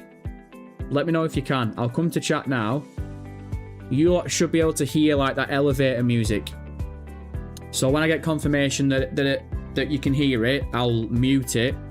And then obviously we'll just sit here and wait for 9 minutes until the service call starts. Fuck's sake, I really didn't think I'd have to listen to this. I can hear it. Yes, sound. Right, okay, so we can all hear it. Absolutely outstanding. So what I'm going to do, I will mute it on your end. So if I do that, audio, output capture. Right, so that should be muted for you lot now, right? Right, Mr. Lazy with the 100. Is that rupees or ruples? I appreciate you, brother Ken. Tell him what time it is. It's showtime! Appreciate you, big step. I hope trailer 3 comes today, a bonus if it's an extended. I don't want people to think there's going to be a third trailer today, man. Don't be expecting a third trailer today. If it comes, awesome. It's a Brucey bonus, innit? But let's be real with ourselves. Do we all expect a trailer to come? 1, the day of the earnings call, and 2, oh, Bigger Squish is knocking about. Good to see you, honey. And again, do we expect trailer 3 on an earnings call, and 2, do we expect it a day after the Netflix announcement? I can't see it, man. What a bit of fucking point. Why wouldn't you just drop trailer 3 yesterday and announce the Netflix thing next week? Hey, oh, the bad guy, I'm on PlayStation. Most of my friends are on Xbox. Want to know for committing me to the game if I need to swap consoles. Is this game going to be multiplayer online? Hey, oh, the bat, how the fuck would I know? I don't work at Rockstar. I'm only joking, lad. I'm only winding you up. I'm on PlayStation. Most of my friends are on Xbox. I don't want to tell you what to do when it comes to consoles, man, especially not in 2026. Look, I'm on PlayStation 5 base. I've got no plans on leaving PlayStation to go to Xbox, as scummy as that sounds. Xbox, if they plan their shit right, Xbox could have a good couple of years going forward without much PlayStation or shit in the bed. But I think if you really look at it, whether you like it or not, I think the PlayStation 5 Pro is at the moment going to be the best console to play GTA 6 on, man. But you do you. And if you're asking if Grand Theft Auto 6 is going to have online multiplayer, do I really need to answer that? Did someone just say crossplay? Oh, he's asking for crossplay. No, crossplay hasn't been confirmed yet, man. Crossplay between Xbox and PlayStation is what a lot of people want. Just remember, 1, we don't know when online's going live. Online could go live in December. It could go live in January, February, or March. So I really don't know about that. Don't make a decision on Xbox or PlayStation if you're that bothered without confirmation from Rockstar. Don't go buying a fucking PlayStation or don't go buying an Xbox for crossplay don't go buying an Xbox if you don't think it's going to be crossplay, because for all you know, Rockstar could confirm crossplay next month or something. So just hold off, man. Just wait until Rockstar confirm it. And don't listen to anyone that's like, oh, well, Austin, trust me, bro, told me it's going to be crossplay. Like, unless it's Rockstar, don't fucking listen to it, man. Don't put stock into anything. That's me included, by the way. If I have a stroke in the middle of the night and I go live tomorrow, it's like, so crossplay is confirmed. Don't believe me. Don't believe me. Right, team, we're about 5 minutes away from the stream. I've got this elevator music in my ears, so the minute she starts talking, I'm going to shut the fuck up and we're going to listen to the earnings call. Again, man, I'm going to be shocked if they lowball this shit. I'm really going to be shocked. Because 1, this is the first earnings call where Grand Theft Auto 6 falls into the numbers. There's going to be questions about Grand Theft Auto 6. And again, I thought they were going to be announcing Small Axe Studios today. I thought they were going to be announcing Small Axe. Because the earnings call is going early doors. So at the moment, why the fuck have they gone early doors with this earnings call? The good thing is it's not getting delayed. That's all I'm bothered about. Squid, MCT, what are the odds I will ever in my life get the opportunity to get an online session with you when the game drops? I just want to get a 6-pack of Pibwater and go fishing. Squid, hold me to it. Me and you will go fishing on Grand Theft Auto 6. You got to deep it, man. The minute Grand Theft Auto 6 comes out, the best way I can get amongst it with you lot is by playing Grand Theft Auto 6 with all of you. So we're definitely going to be doing it. No doubt about that. But yeah, Squid, me and you. Look, I've never gone fishing in my entire life, but we'll crack a couple of cold ones, man, and we'll get amongst it. I'm looking forward to it. I'll hold you to it. If Noah, have I ever said that name before? Well, he's a friend, brother, so I appreciate you. If Rockstar doesn't sort their act out with online servers, then I'd hate for there to be crossplay. Good point. I didn't think about that. If Rockstar's online servers are absolute molten lava cookie crumble for the first couple of months, trust me, you don't even want cross-platform because that'll just make it worse. Rockstar shit the bed when Grand Theft Auto 5 online first came out, and that wasn't crossplay. Imagine how bad it will be with crossplay. Yeah, you don't. I just thought about that. You probably don't want crossplay early doors, do you? Mrs. MCT, did you just say something? Hello?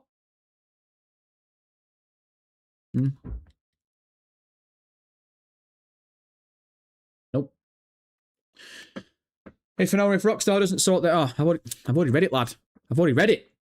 Teddy with the 2, appreciate it, Edward. I'll be playing it before you, so I'll leak to you. You won't be playing shit before me, Teddy. I just want to point that out there. Deputy Dog, you think if the investors will question Strauss on the marketing? No.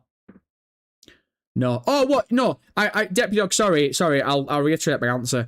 I think they will ask him questions on. Maybe not ask him questions on like what you're going to do to market Grand Theft Auto 6, but I wouldn't be surprised if there's a question or two being like what have you spent the money on in regards to marketing like the biggest video game of all time? I wouldn't be surprised if there was a question like that. I read it in the sense of like, are they going to ask him questions on like why the marketing's been so bad? Because that's just not going to happen. The investors and stuff don't think the way we do at all. You got to think about it this way, man. All the money men have seen the rumoured reports that these pre-orders are bringing in $250 million. So none of these money men are thinking this marketing isn't working at all. Alex Knight from Videotech Take-Two has confirmed to IGN that Grand Theft Auto 6 has received exceptional pre-orders. Oh, well, IGN have got a thingy. Yeah, I forgot that IGN gets something with these earnings calls, don't they? So, exceptional pre-orders. Again, man, grass is green and fucking water's blue, innit? Water's wet. Water's wet, sky's blue and grass is green, and Grand Theft Auto 6 is an exceptional pre-orders. That ain't fucking... Again, I know IGN report on shit and they've got the exclusive from Take-Two, but that's not fucking news, is it? Let's be honest. Put it this way, if we're about to listen to this earnings call and Strauss goes exceptional numbers for pre-orders, any of you going to be shocked? And to remind anyone that's just joining us, we're literally about 2 minutes away. I've got the elevator music in my headphones. The minute she starts talking, I'll shut the fuck up and I'll put the audio in. I mean, you know what? Fuck it. I'll put the audio on now so you lot can hear. So, oh shit, one sec. Right, so you lot should be able to hear that now. We could literally be a minute away, or 2 minutes away, or 3 minutes away from the earnings call starting, man. So you lot should be able to hear that elevator music now. So when you hear her talking, I'll just zip it and we'll listen in. Gaming Grade, you say these calls are for the investors, not us, yet they're like pre-orders for the biggest game of all time went live back in June. But let me tell you about Empires and Puzzles and Toon Blast. That's literally the definition of these earnings calls are for investors, man. Because no Grand Theft Auto fan gives a fat shit about Toon Blast. Lucifer, surely someone will ask why it's digital only. Oh, good question, Lucifer. Good point. I didn't think about that. Yeah. I wonder if any of these investor pricks are going to bring up the no physical thing. I didn't even think about that. Good point. Yeah. Interesting. Didn't even fucking hell, man. How it's been so long now since they announced it with no discs coming in 2028. I completely forgot we haven't had any earnings call since, have we? Jonathan Bond Zombies knocking about. Good to see you, Jonathan. Yes, there will be an online mode. What the fuck are we talking about? I know. I saw someone, I can't remember what it was, if it was YouTube or TikTok or something. I remember someone was trying to make a really, really strong argument and be like, I wouldn't be surprised if there isn't Grand Theft Auto 6 online. Like, fucking have a day off. Have a day off. Who was it who said it? They said instead of Grand Theft Auto 6 online, they will port Grand Theft Auto 5's online into the brand new engine, and then they'll work on Leonite. Like, this is what no news does to people. Mospuff Joe, your MCT, any chance investors could ask something about online? Still a big question mark, but probably the most interesting thing for investors. What I will remind everyone quickly before it starts is any questions that are going to get put to them are probably going to get vetted. There might be a strong chance that Take-Two said to them early doors, no questions about Grand Theft Auto Online, because we don't know when it's coming. So there's no point asking us something that might not even fall in the fiscal year. The thing you've got to remember is if online doesn't go live till like March, April or May next year, it might not even fall in the fucking fiscal year going forward. So there's no point answering questions on something that you're not even talking about in the year that you're covering. You know what I mean? So just remember that these questions, as good or shit some of them might be, they'll have probably been vetted by Take-Two. So don't expect any fucking low balls. Right. Again, you lot should be able to hear this elevator music. Because like I said, when it starts, you'll be able to hear what's to go on, and I'll just shut up. Perfect timing. We're on. Hello? Strauss? Strauss? We good? Hello, everyone. Mic check. Thank you for joining us, and welcome to the Take-Two Interactive Software First Quarter Fiscal Year 2027 Results Conference Call. That's a new voice. After today's prepared remarks, new woman. We will host a question and answer session. If you would like to ask a question, please press *1 to raise your hand.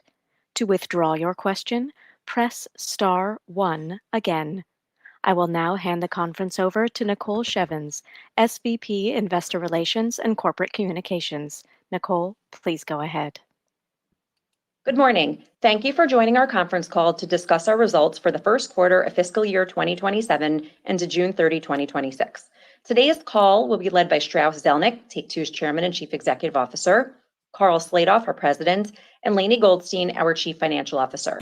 We will be available to answer your questions during the Q&A session following our prepared remarks. Before we begin, I'd like to remind everyone that statements made during this call that are not historical facts are considered forward-looking statements under federal securities laws. These forward-looking statements are based on the beliefs of our management, as well as assumptions made by and information currently available to us. We have no obligation to update these forward-looking statements. Actual operating results may vary significantly from these forward-looking statements based on a variety of factors. These important factors are described in our filings with the SEC, including the company's most recent annual report on Form 10-K and quarterly report on Form 10-Q, including the risks summarized in the section entitled Risk Factors. I'd also like to note that, unless otherwise stated, all numbers we will be discussing today are GAAP and all comparisons are year over year. Additional details regarding our actual results and outlook are contained in our press release, including the items that our management uses internally to adjust our GAAP financial results in order to evaluate our operating performance. Our press release also contains a reconciliation of any non-GAAP financial measure to the most comparable GAAP measure. In addition, we have posted to our website a slide deck that visually presents our results and financial outlook. Our press release and filings with the SEC may be obtained from our website at take2games.com. And now I'll turn the call over to Strauss. Thanks, Nicole. Good morning, and thank you for joining us today. Fiscal 2027 is off to an excellent start, led by the power of our diverse portfolio and the strong, consistent execution of our strategy at all of our labels. We delivered first quarter net bookings of approximately $1.39 billion, which was slightly above the high end of our guidance range, primarily due to the outperformance of NBA 2K and the Grand Theft Auto series. We're reiterating our fiscal 2027 outlook for net bookings of $8 to $8.2 billion, which reflects both ongoing positive trends in our business and our high degree of confidence around the November 19th release of Grand Theft Auto 6. We expect to sustain this new level of scale and generate strong cash flows for the next several years as we release our robust development pipeline, capitalize on incremental opportunities within our highly established hit franchises, and continue to apply our proven long-term approach to managing the company. Now, turning to highlights for the period. NBA 2K26's performance was outstanding and concluded a record year for the franchise. To date, the title has sold in over 12 million units, reflecting 9% growth compared to NBA 2K25. Engagement was up meaningfully during the quarter, with recurrent consumer spending growing 7%, driven by a 15% increase in average daily active users, a 25% increase in My Career daily active users, and a 35% increase in average games played per user. The achievements of this year's iteration of the series are a testament to Visual Concepts' ability continually to deliver new, innovative ways for fans to stay engaged, and our live service execution remains a cornerstone of NBA 2K's sustained success. During the quarter, 2K also supported Borderlands 4, Sid Meier's Civilization 7, and WWE 2K26 with an array of new offerings which enhanced player engagement and sentiment. The Grand Theft Auto series once again exceeded expectations, and to date, Grand Theft Auto 5 has sold in over 230 million units worldwide. Recurrent consumer spending for the series grew 3%, and GTA Plus continues to thrive, all led by a series of content offerings, including the addition of the Rockstar Mission Creator, an all-new suite of innovative and in-depth tools empowering the player community to bring missions to life. Global excitement for the launch of Grand Theft Auto 6 continues to build, with the title having an exceptional start to pre-orders. With Rockstar Games' recent announcement of Grand Theft Auto 6 an extended look coming on August 27th, we believe that consumers' passion and anticipation for the next evolution of this iconic series will grow further, leading up to the title's November 19th release. Turning to our mobile business, Zynga performed in line with our expectations, and we're pleased that many of our forever franchises continue to resonate with players. Net bookings for Toon Blast grew 8% over last year. The title was supported by a new marketing campaign featuring Emmy-nominated actor Giancarlo Esposito. Empires & Puzzles maintained steady momentum, anchored by a successful 9th anniversary campaign. I've just muted it because I talk about the mobile games just really quickly. That Netflix thing that you just mentioned weren't in that early report, so I'd really prick your ears up, because by the sounds of it, we're going to get stuff in this earnings call that weren't in that report, which I'm shocked about, because normally they include fucking everything in those reports. So keep your fucking ears open, man, when it comes to Rockstar Games and Grand Theft Auto, and especially the question and answers thing later on. That's all I'm going to say. But a special in-game event featuring player versus environment matches in 10 international locations.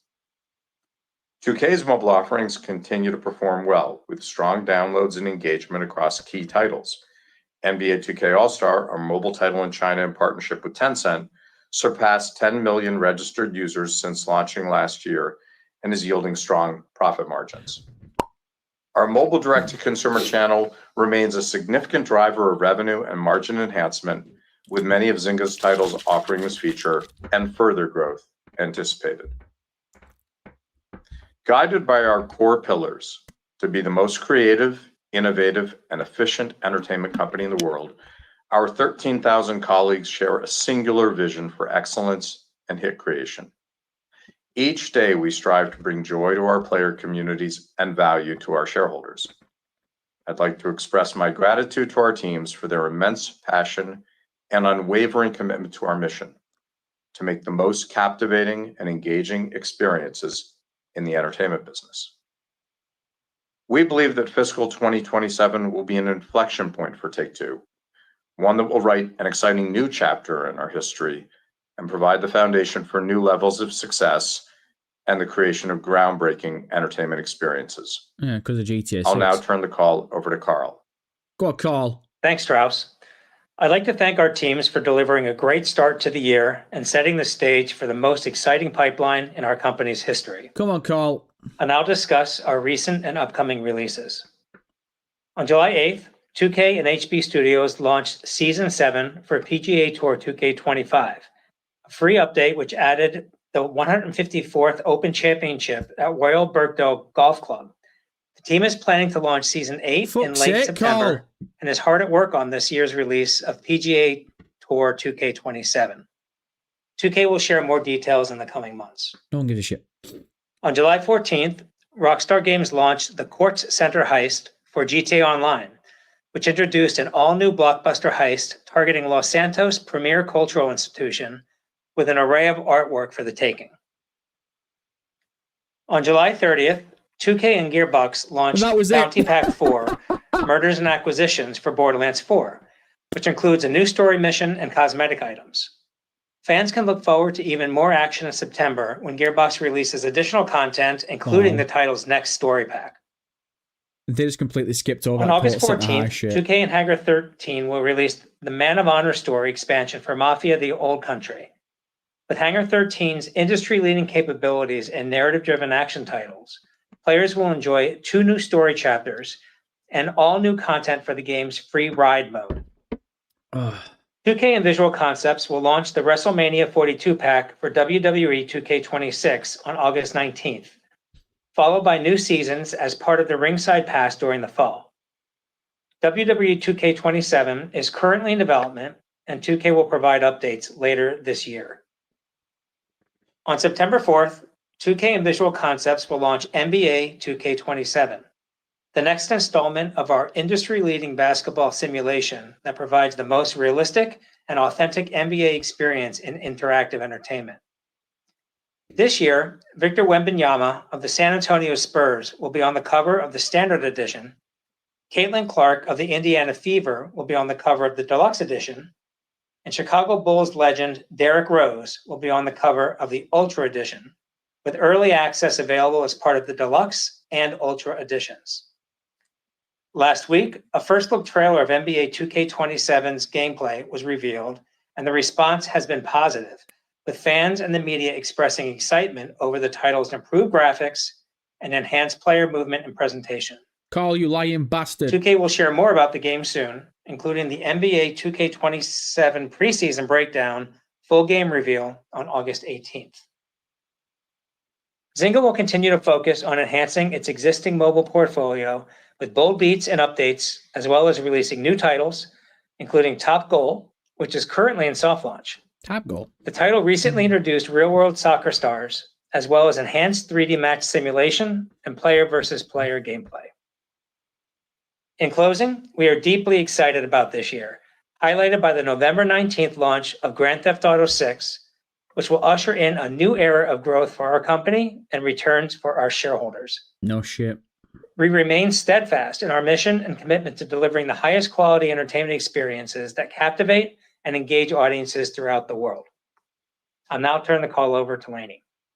Jesus. Thanks, Carl, and good morning, everyone. Proper lowball down. We achieved excellent first quarter results, driven by our powerful franchises, industry-leading talent, and unwavering commitment to our strategic vision.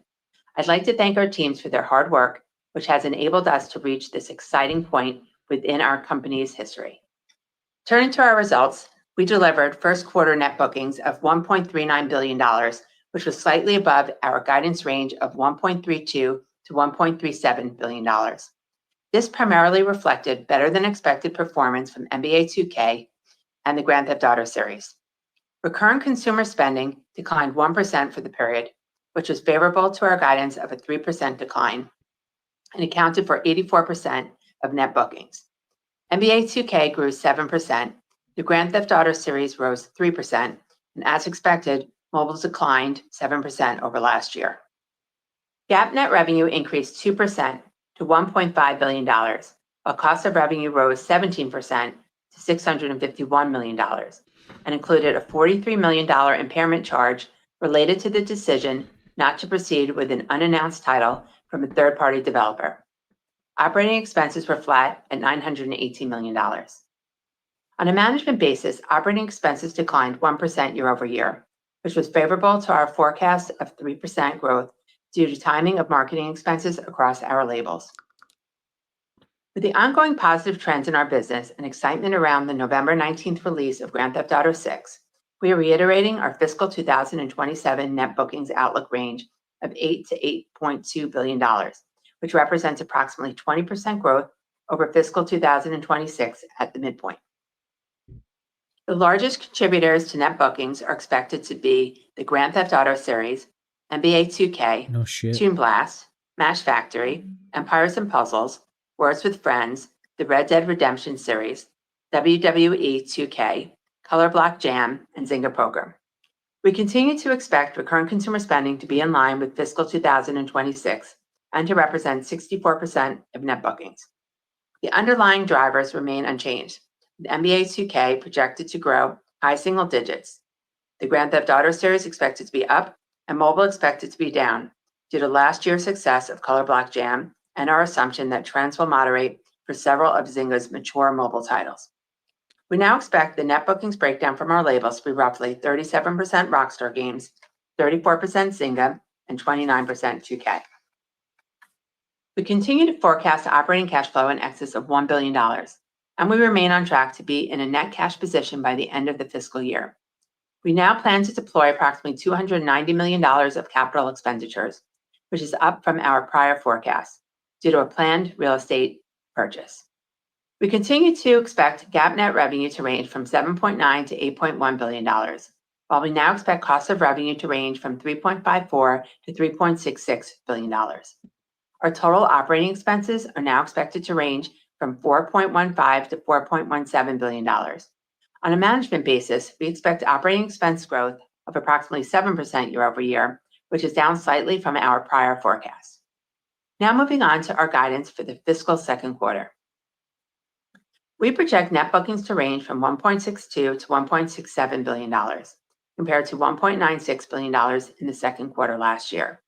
Our release slate for the quarter includes NBA 2K27, as well as new content updates for various titles.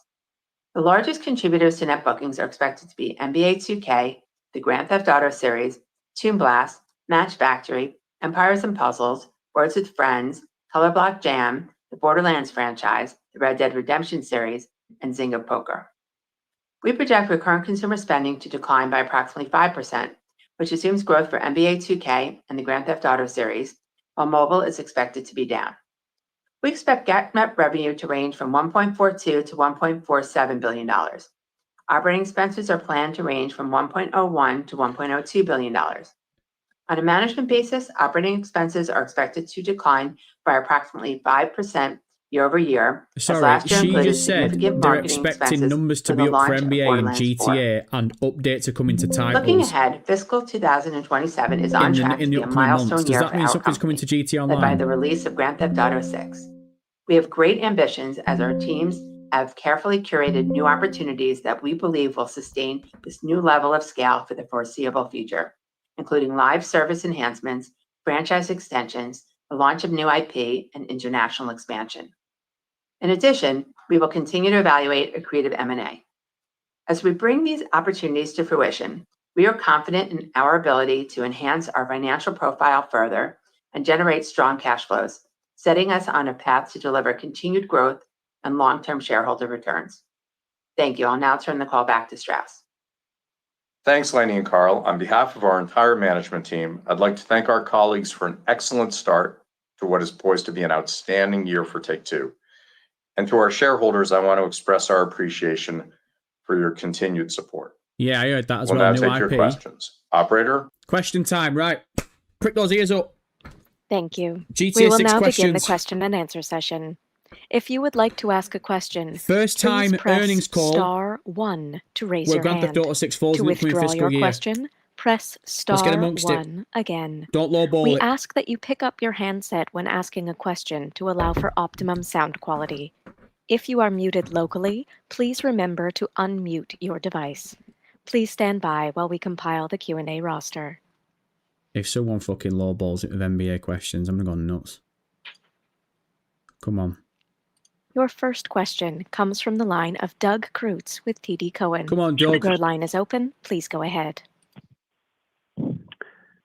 Thank you. One of your peers that reported previously suggested that there had been some slowdown in the mobile market in Q2, which they attributed to macro uncertainty. Just wondered if you saw the same thing, if you saw different things. Any commentary you could offer would be helpful. Are you fucking kidding me?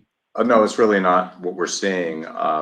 Our results have been affected by how Color Block Jam is doing versus last year in terms of comping, First because it was question a new in, title last and it's a year. mobile question. But apart from that, we've delivered some really good news in mobile.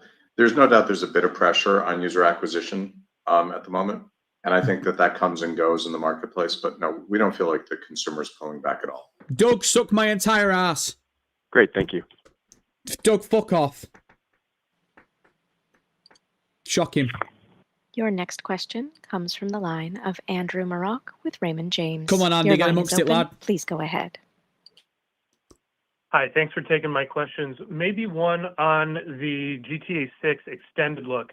I guess if you could give us a little bit more color on the thinking that went into the decision to go with Netflix for the timed exclusivity rather than just the traditional route of releasing it on a free platform like YouTube or through Rockstar Socials. Great question, Andy. This is the first of its kind partnership with Netflix. They're a great marketing partner for us and distribution partner, as you know. We also work with virtually every social media outlet on Earth. This is part of Rockstar Games' marketing strategy. We're excited for everyone to see an extended look of Grand Theft Auto 6. I'm not prepared to tell you how it's going to go, but I feel really good about it. And of course, 6 hours after the initial launch on Netflix, it'll be available on Rockstar Games channel on YouTube and I think ultimately many other outlets. Great, thank you. Maybe one more if I could. Not that you needed any other tailwinds into GTA 6 launch excitement, but can you talk a little bit about the Court Center update for GTA Online and maybe how that's been in terms of bringing in some lapsed players ahead of the GTA 6 launch? Thank you. Two good questions.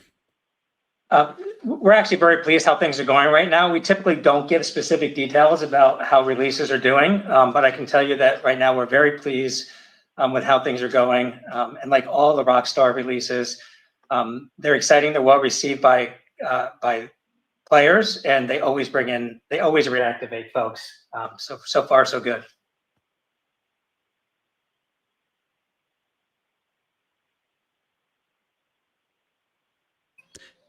Your next question comes from the line of Brian Pitts with BMO Capital Markets. Come on, Brian, keep us going, lad. Please go ahead. Those were two shit answers, ma'am. Thanks for the question.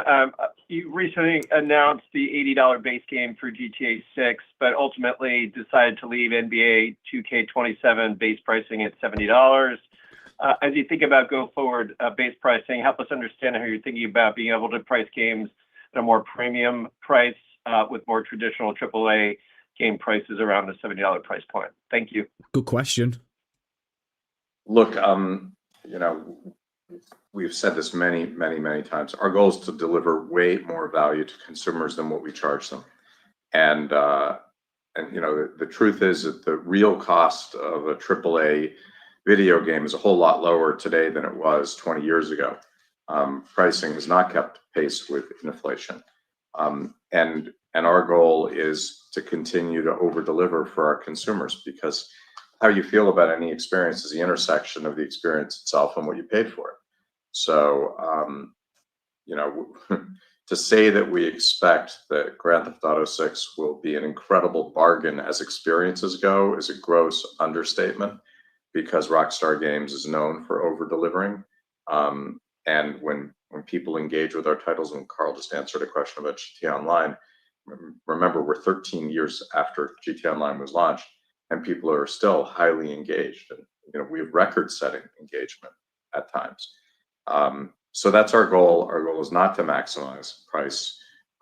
So in this case, I think what we've decided to do makes a whole lot of sense in the context of what we're delivering, and that's the lens through which we'll look going forward as well. It's good to hear. Thanks, Strauss. Yeah, thanks, Strauss. Cheers. Your next question comes from the line of Eric Handler with Roth Capital. Come on, Eric, don't let me down, lad. Please go ahead.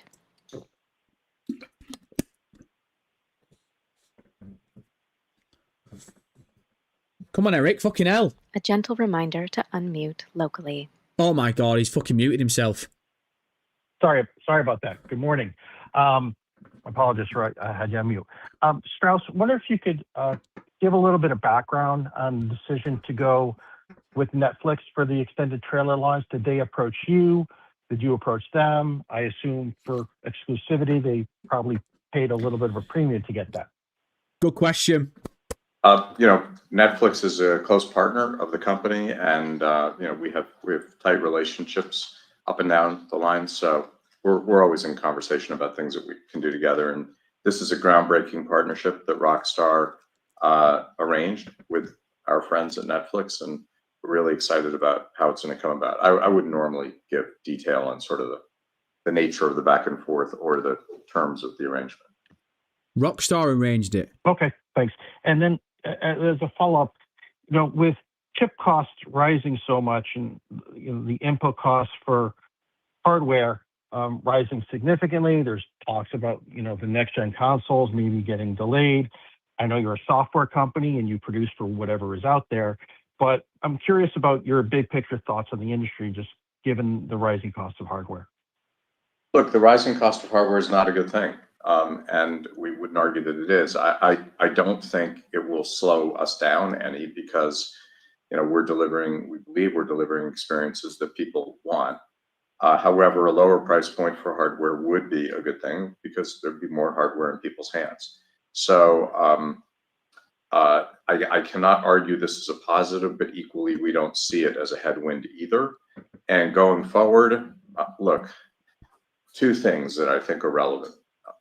Probably the most relevant thing is the world continues to move to open systems, and that will continue. So, 20 years ago, when we showed up here at Take-Two for a console release that was available on PC at launch, PC would represent 1 to 2% of the overall sales. Today, that can be 40 or 50% in a similar situation.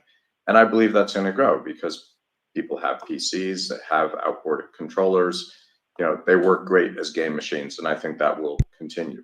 Number two, with the advent of streaming, which we really do believe is around the corner in terms of having something that's low latency and really works well for consumers, machines that weren't game machines before will become game machines. So without regard to what happens in the console business, which is of consequence to us, of course, we see the overall installed base as a practical matter growing materially.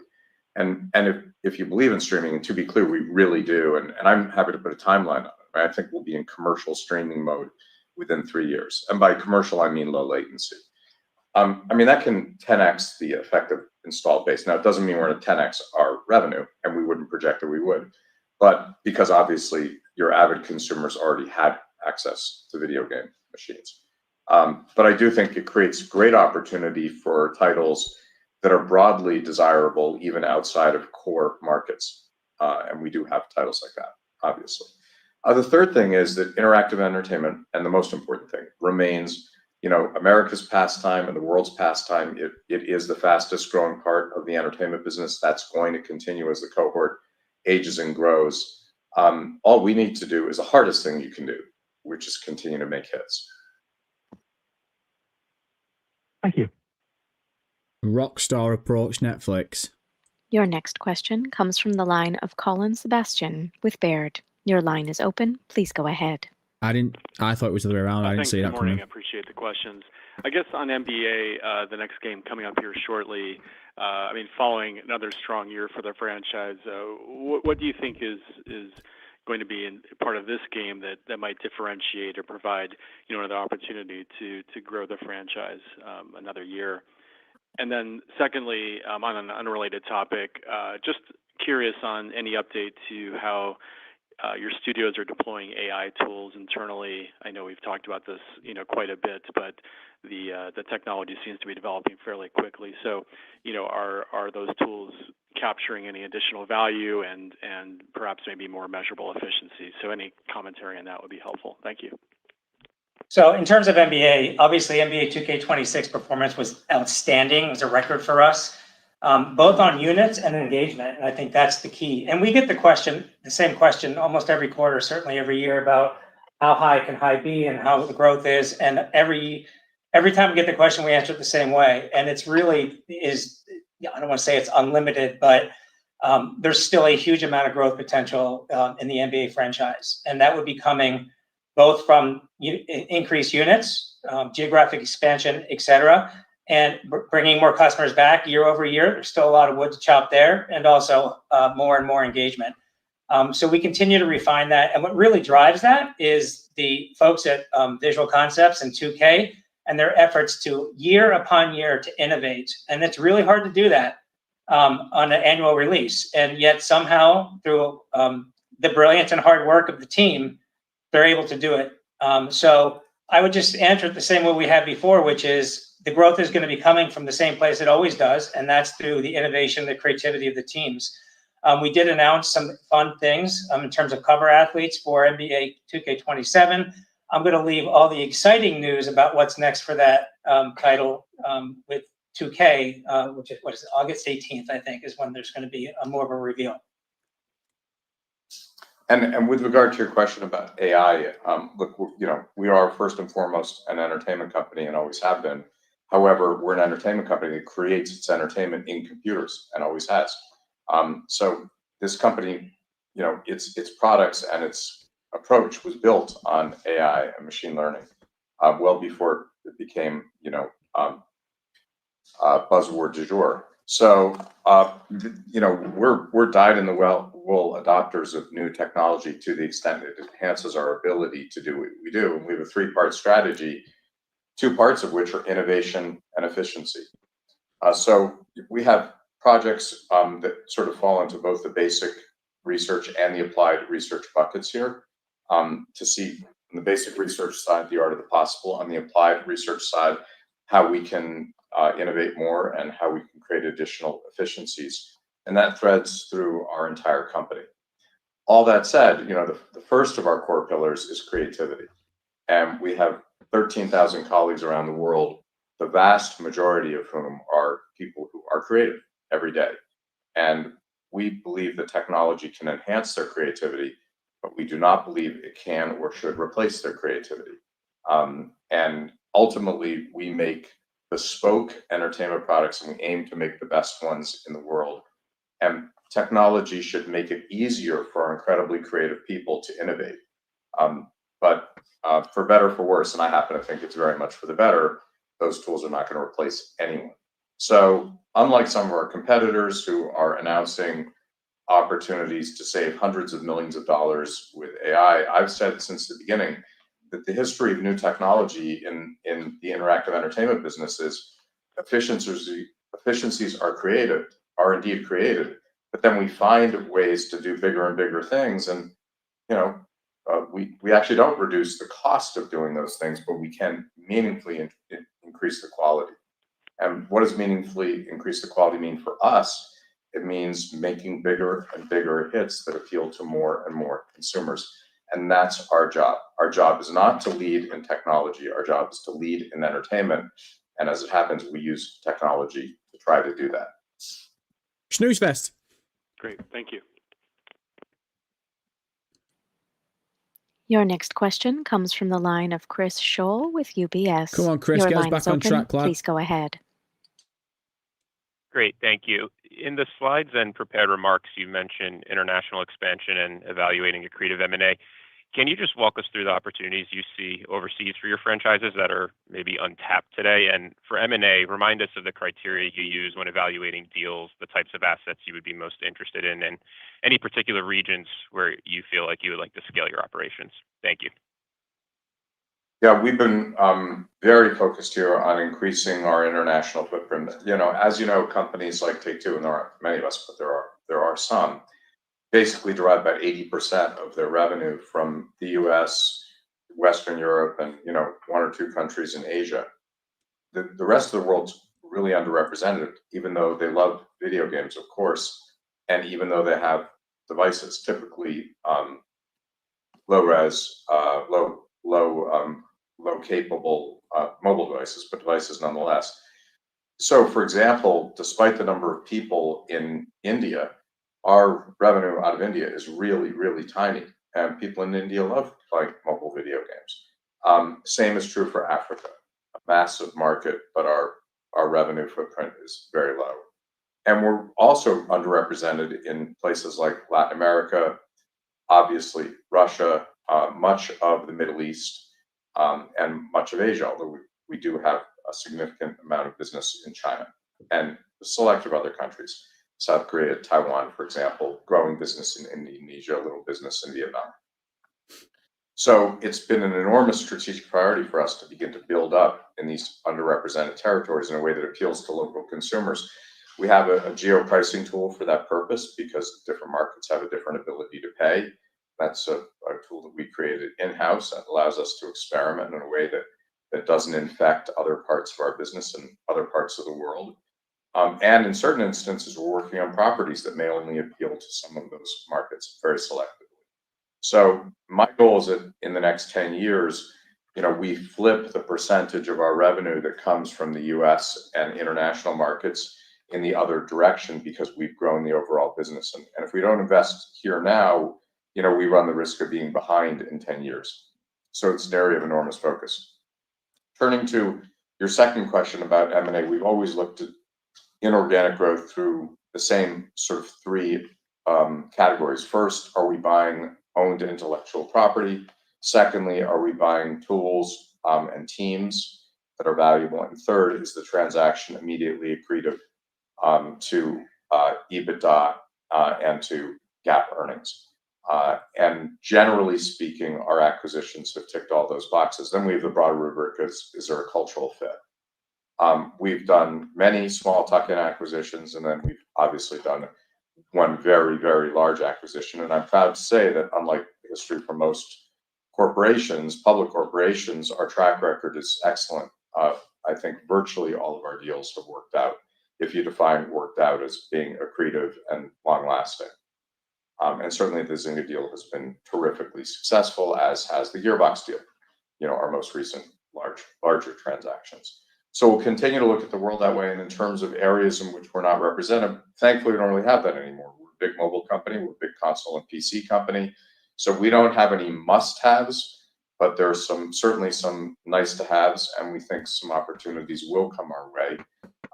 We also, to finish the thought, have this allergy to being over-leveraged. And we have very, very light net leverage now. We expect to be in a net cash position in about 30 seconds. Sorry, not exactly 30 seconds, but you get what I mean. And once we're back in a net cash position, I think that would be the time when we'd be more likely to think about an inorganic opportunity. That was very helpful. Thank you. Was it? Your next question comes from the line of Mike Hickey with StoneX. Come on, Your Mike. line is open. Please go ahead. My G. Hey, Strauss, Carl, Lainey, Nicole, great quarter, guys. Thanks for taking our questions. First one, Strauss, you mentioned in your prepared remarks that you think 27 will be an inflection point in your company's history. Obviously, that's a strong statement. I'm sure there's an obvious answer as well. But I am curious sort of what that means to you exactly when you say that, and maybe details on why you believe that. And we've got a quick follow-up. Grand Theft Auto 6, next question. Well, it's obviously a great question. And I think the point is that if you look historically at really, really big releases for this company, I'm thinking obviously of Grand Theft Auto and Red Dead. They didn't just affect us positively for a quarter. They had ongoing effects on our company. Sponge job. And we also have this massive pipeline that's, we think, quite extraordinary. And we have live services, and we have a catalog. So if you believe, as I said, I do before, that there are opportunities in terms of organic growth because the market is growing and because we're trying to extend into other markets, and we have a pipeline, and we have what we believe is a huge release coming up, there's a lot of fuel for the fire. Nice. As a follow-up to the streaming comment, I think you said that you think we could have a commercial streaming solution within 3 years that would solve the latency problem. Strauss, it feels like we've been down this road at least twice. But I'm curious to hear that. Obviously, the TAM's exciting at 10 times. We've heard that before, but it's never really materialized. So is there something that you're seeing different today in terms of the tech solution or some change that's sort of giving you better visibility that we could actually have a real streaming solution in the future? Because obviously that would be a sea change to the industry. It is a very fair and accurate comment. And, even when we supported Stadia some years ago, we talked at the same time we were supporting Stadia about concerns about latency. And you're right, it's sort of certain things remain perpetually in the future, like, nuclear fusion, which is perpetually 30 years away. Although people think it's not now. I hope it's not. I don't think that's the case here because of enormous What the advances fuck did he just in say? hyperscaler networks and advances in edge network technology. And I think, for example, there's one player in the market that's looking at rolling out a significant edge network that would address latency, at least in the US. So I picked 3 years kind of because we know it's not tomorrow, but I don't think it's 5 years.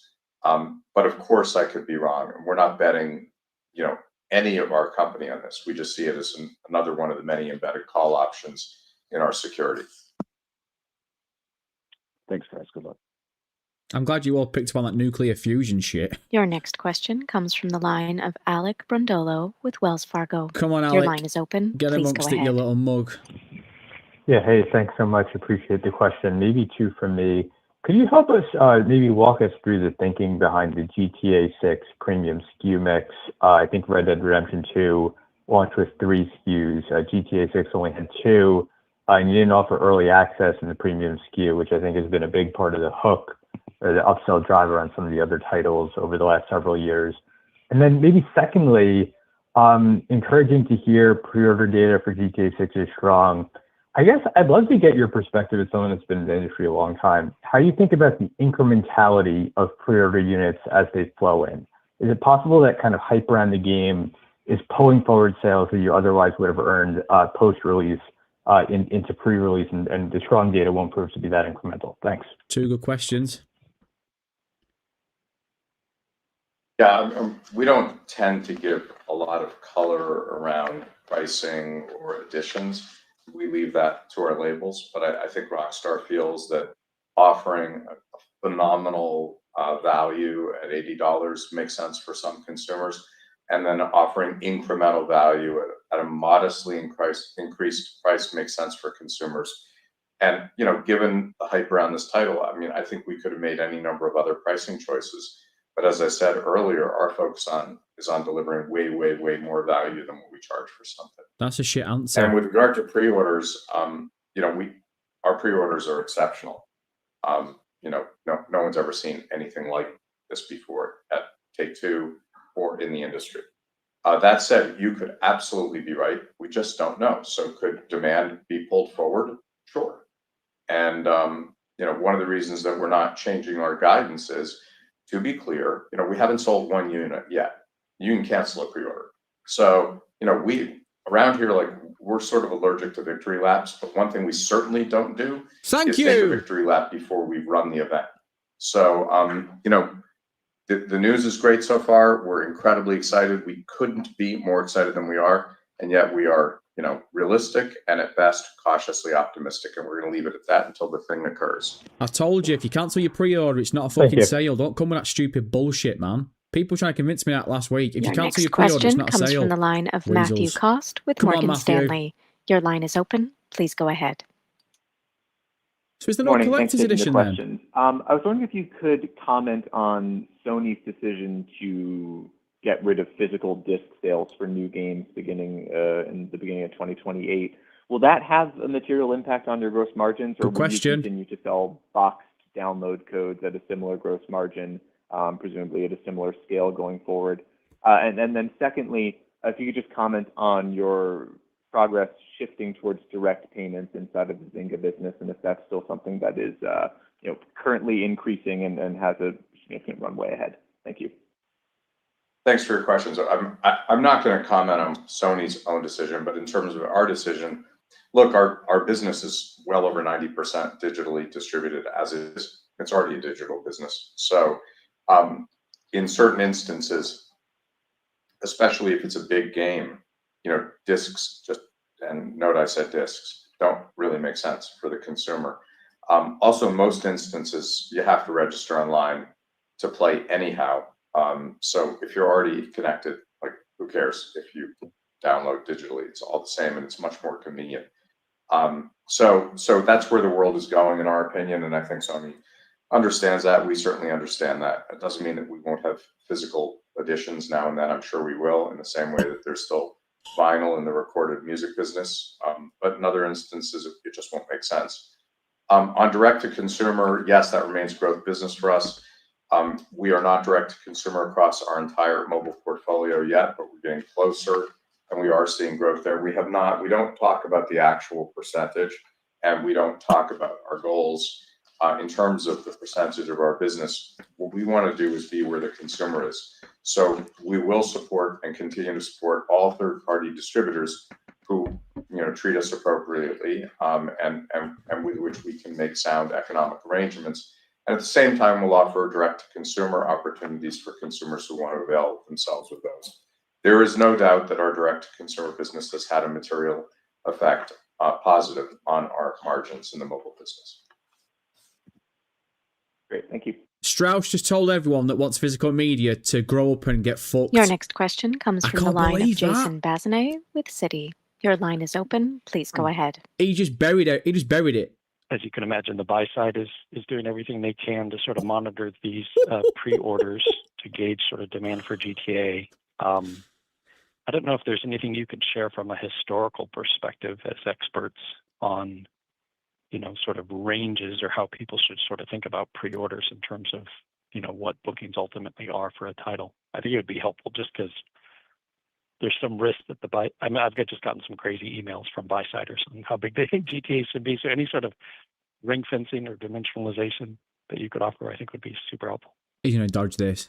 I like that. Ring fencing of dimensionalization, which is another way of saying how many units are you going to sell? The answer is I don't know, and I'm not going to tell you. But I can say that the level of pre-orders is unprecedented and astonishing, and we're very grateful for that. But they are so unprecedented that we just don't know how it'll translate into sales, and which was a question I answered earlier. We genuinely don't know, and we just don't believe in claiming victory before it occurs. Thank you. Wow, he's been dodging these pre-order questions. I thought they'd Your next question comes from the line of Eric Sheridan with Goldman Sachs. Your line is open. Please go ahead. Do it, brother. Thanks so much for taking the question. Strauss, wanted to know if you could opine about any evolution in your thinking about mobile gaming and being more tied into AAA quality of content when you think about the advances in mobile silicon and processing. And a second part of the question would be, with Grand Theft Auto and the community you have there, how should we be thinking about either engagement or maybe even gameplay components of Grand Theft Auto that could be an extension of the launch later this year? Thanks so much.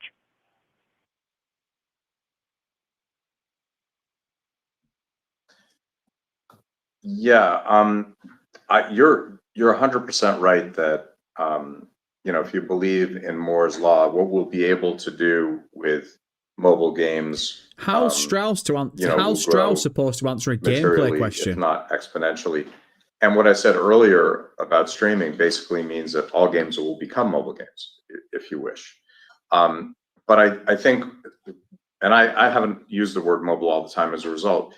When we talk about mobile versus console, we're really not talking about how, where you consume the title or on what device. We're talking about two different types of interactive entertainment. What we call a console or PC title is big and you spend hours on it, and often you consume it on a big screen.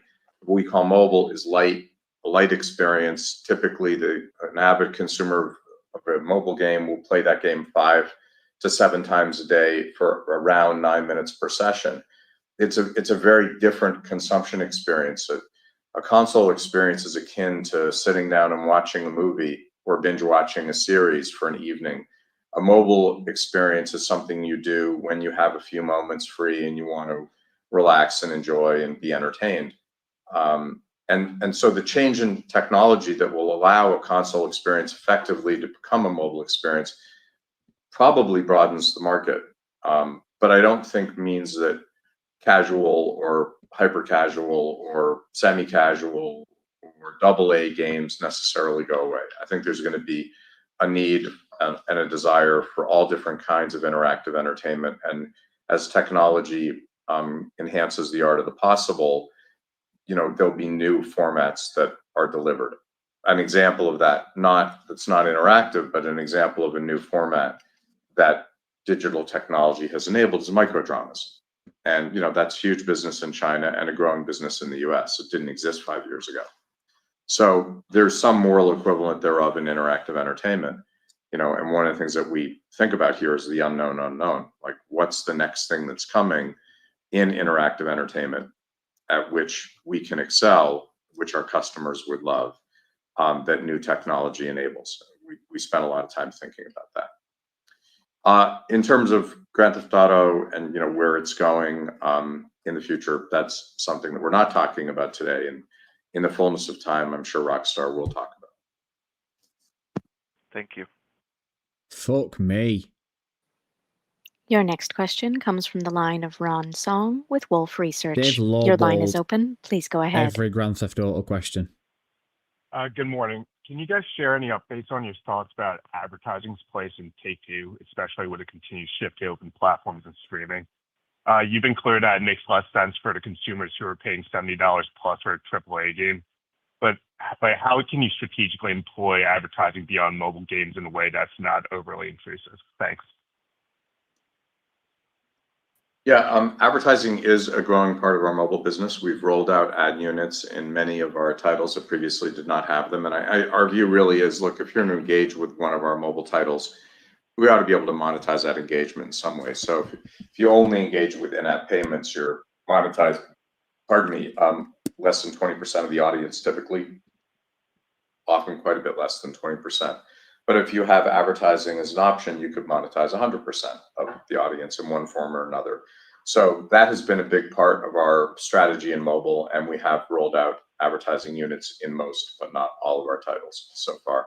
On the console side, look, you're correct in quoting me as saying, if you're paying premium price, you probably shouldn't be subject to advertising unless the advertising is sort of endemic to the title. So when you go to a basketball game, or watch a basketball game on television, you're accustomed to seeing advertising in and around that game, advertising in the arena, for example. And in our video game, you'll see that too. And that's appropriate. And we are able to monetize that.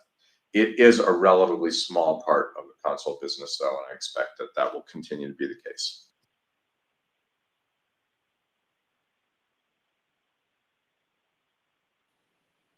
Your next question comes from the line of Martin Yang with Oppenheimer. Your line is open. Please go ahead. Come on, Martin. Hi, thank you for taking my question. Two questions. One on the Netflix partnership.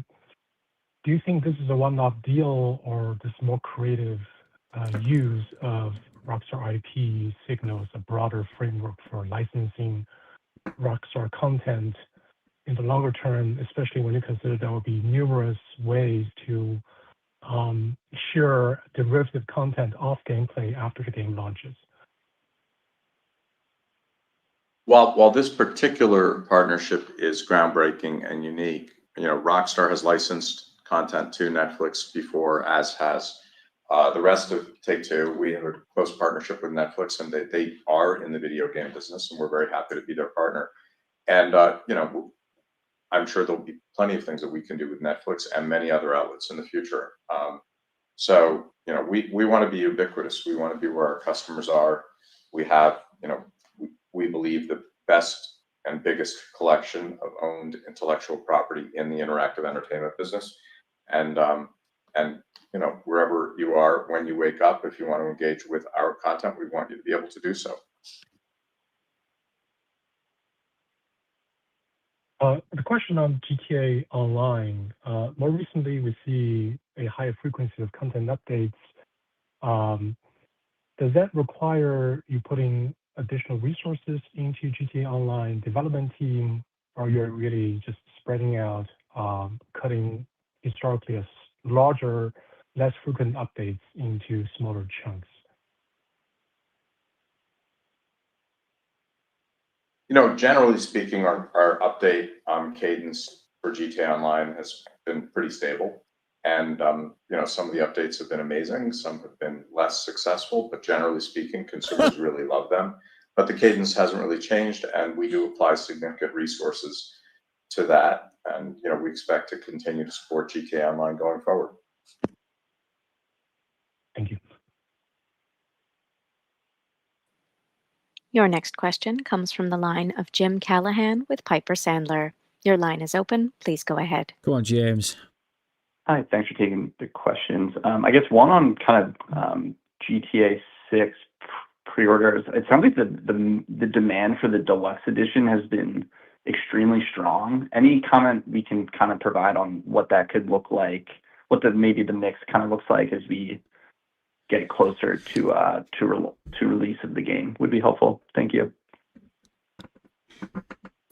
Look, I think that Rockstar got it right in terms of the pricing of this standard edition and the pricing of the deluxe edition. And I think there's no doubt that consumers are really excited about both.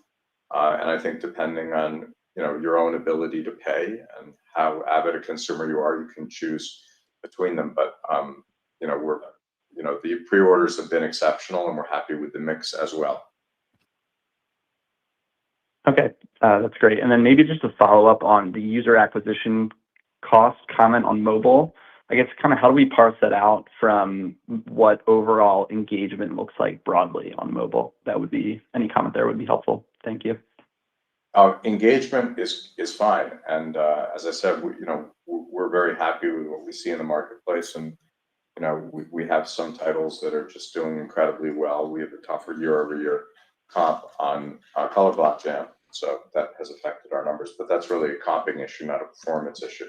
So give people what they want, they show up for it. And we have some titles that just continue to do great, like Toon Blast and, Match Factory and Words with Friends and Empires and Puzzles and many other big titles. So the consumer is there. That said, user acquisition costs are a reflection of any number of things at any given time, including what else is going on in the market and what our competitors are doing. And in certain instances, we'll have competitors who, from our point of view, are vastly overspending in UA, and that'll make it less economic for us to spend. So we really pay attention to, how much we spend on UA and how that foots with the lifetime value of the property. And, we want to make sure that every nickel that we spend in marketing comes back, at a significant multiple. And some of our competitors don't seem to look at the world that way. And if there are a bunch of them in a given period of time, that can crowd us out of the market. Sometimes it happens. Very helpful. Thank you. Deuces. There are no further questions at this time. I will now turn the call back to Strauss Zelnick for closing remarks. An hour-long earnings call. The first thing and the most important thing is that we all want to reiterate our enormous gratitude to our 13,000 colleagues around the world who work hard every day to deliver the best entertainment properties to consumers wherever they are, whatever devices they have and whatever interest they have. And more often than not, our teams brilliantly succeed at that task. And that's everything. That's the whole shooting match. And we are aware of that. And as I said, highly grateful for that. We're also really excited about what we believe the future will bring for our company and for our colleagues. And all of that should translate into enormous benefits for our shareholders. And we have a wonderful year that we're in process of, and things are going really well. And we have great expectations for the upcoming launch of GTA 6, NBA 2K, WWE, and lots of other titles coming from both the console and the mobile side. And as I said, we expect that this will usher in a new period of success at a different and enhanced level for Take-Two. So, we couldn't feel more optimistic than we do. We have big smiles on our faces, and yet we know we have to wake up every day and do the hard work to deliver. That's our goal. Thank you so much for joining us today. Is that it? I think that's it, team. This concludes today's call. Thank you for attending. You may now disconnect. Deuces, you little mugs. Appreciate it. Right, okay. Well, we better get back to talking then. Jose with the 50 NOK. Appreciate you, Jose. I love listening to Strauss. You fucking hell, you're on your own with that one, G. Right, okay. Knock the dust off MCT. Get those fucking vocal cords warmed up again. Oh, that was a big low ball. I'm gonna be honest with you, that was a big low ball. Don't know what we expected, to be honest. A couple of things for me. Why did they go early with it? Every earnings call, Take-Two Interactive earnings call, happens at 9 o'clock UK time, 9:30 UK time. Why has it gone 1 o'clock UK time today? Why has it gone early doors? Makes no sense at all.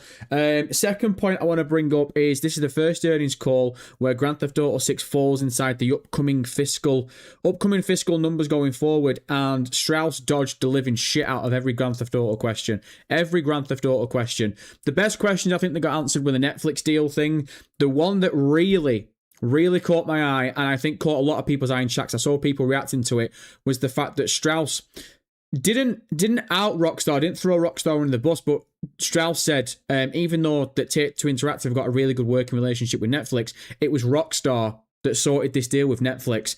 That's caught me off guard a little bit. Now, I'm not going to sit there and say, fuck Rockstar, screw Rockstar, blah, blah, blah, blah. But when this got announced yesterday, I was pretty confident that Netflix had gone to Rockstar. So by the sounds of it, according to Strauss, unless he's misspoken, which is very rare for that mug to do, Rockstar went to Netflix and sorted this Netflix deal out. Don't really know how I feel about that, to be honest. I get it makes sense logically in 2026. It's smart business for Rockstar, but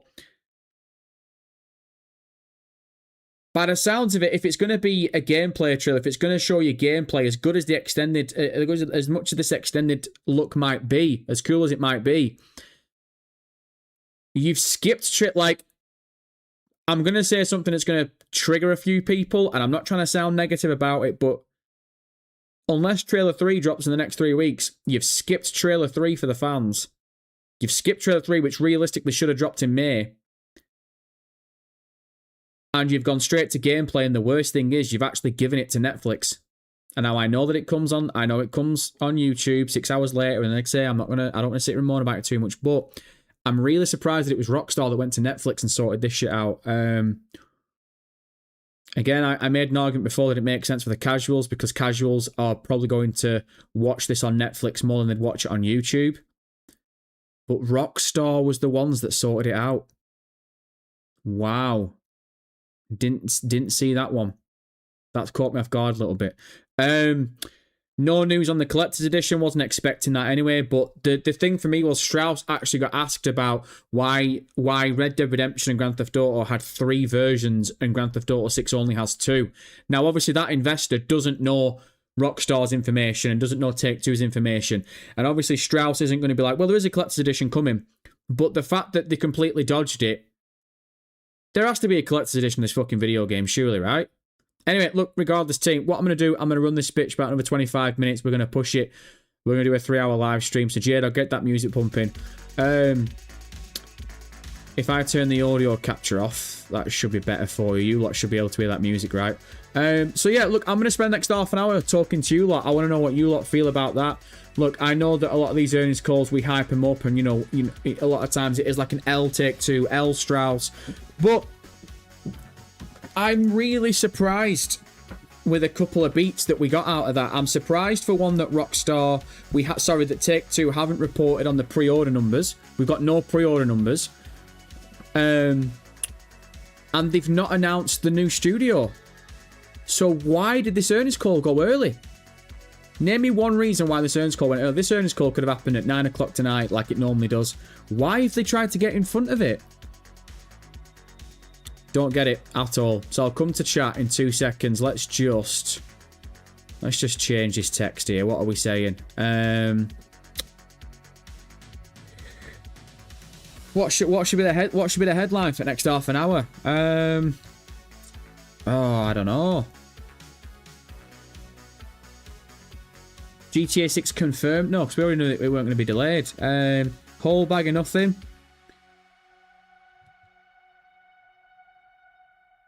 L Take-Two. Take-Two earnings call.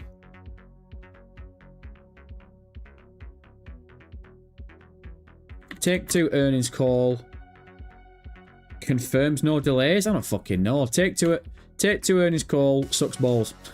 Take-Two earnings call. I don't know, man. Let's just go with. I don't know. I don't know what to put.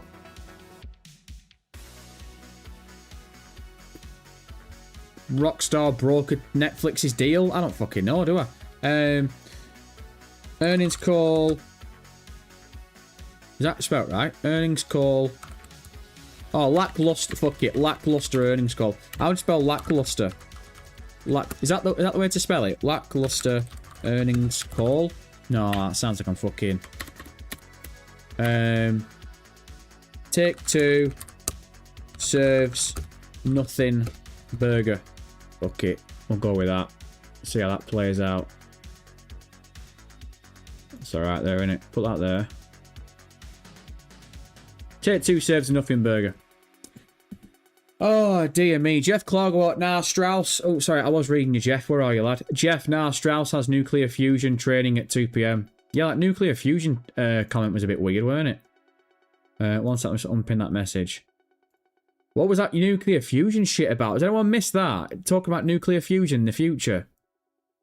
Okay, that was a bit scary, innit? Secret Agent, I feel like fans are draining the excitement more than the corporate decisions. It's okay to call stuff out, but I'd much rather speculate on what we're going to see on the 27th. Yeah, I agree.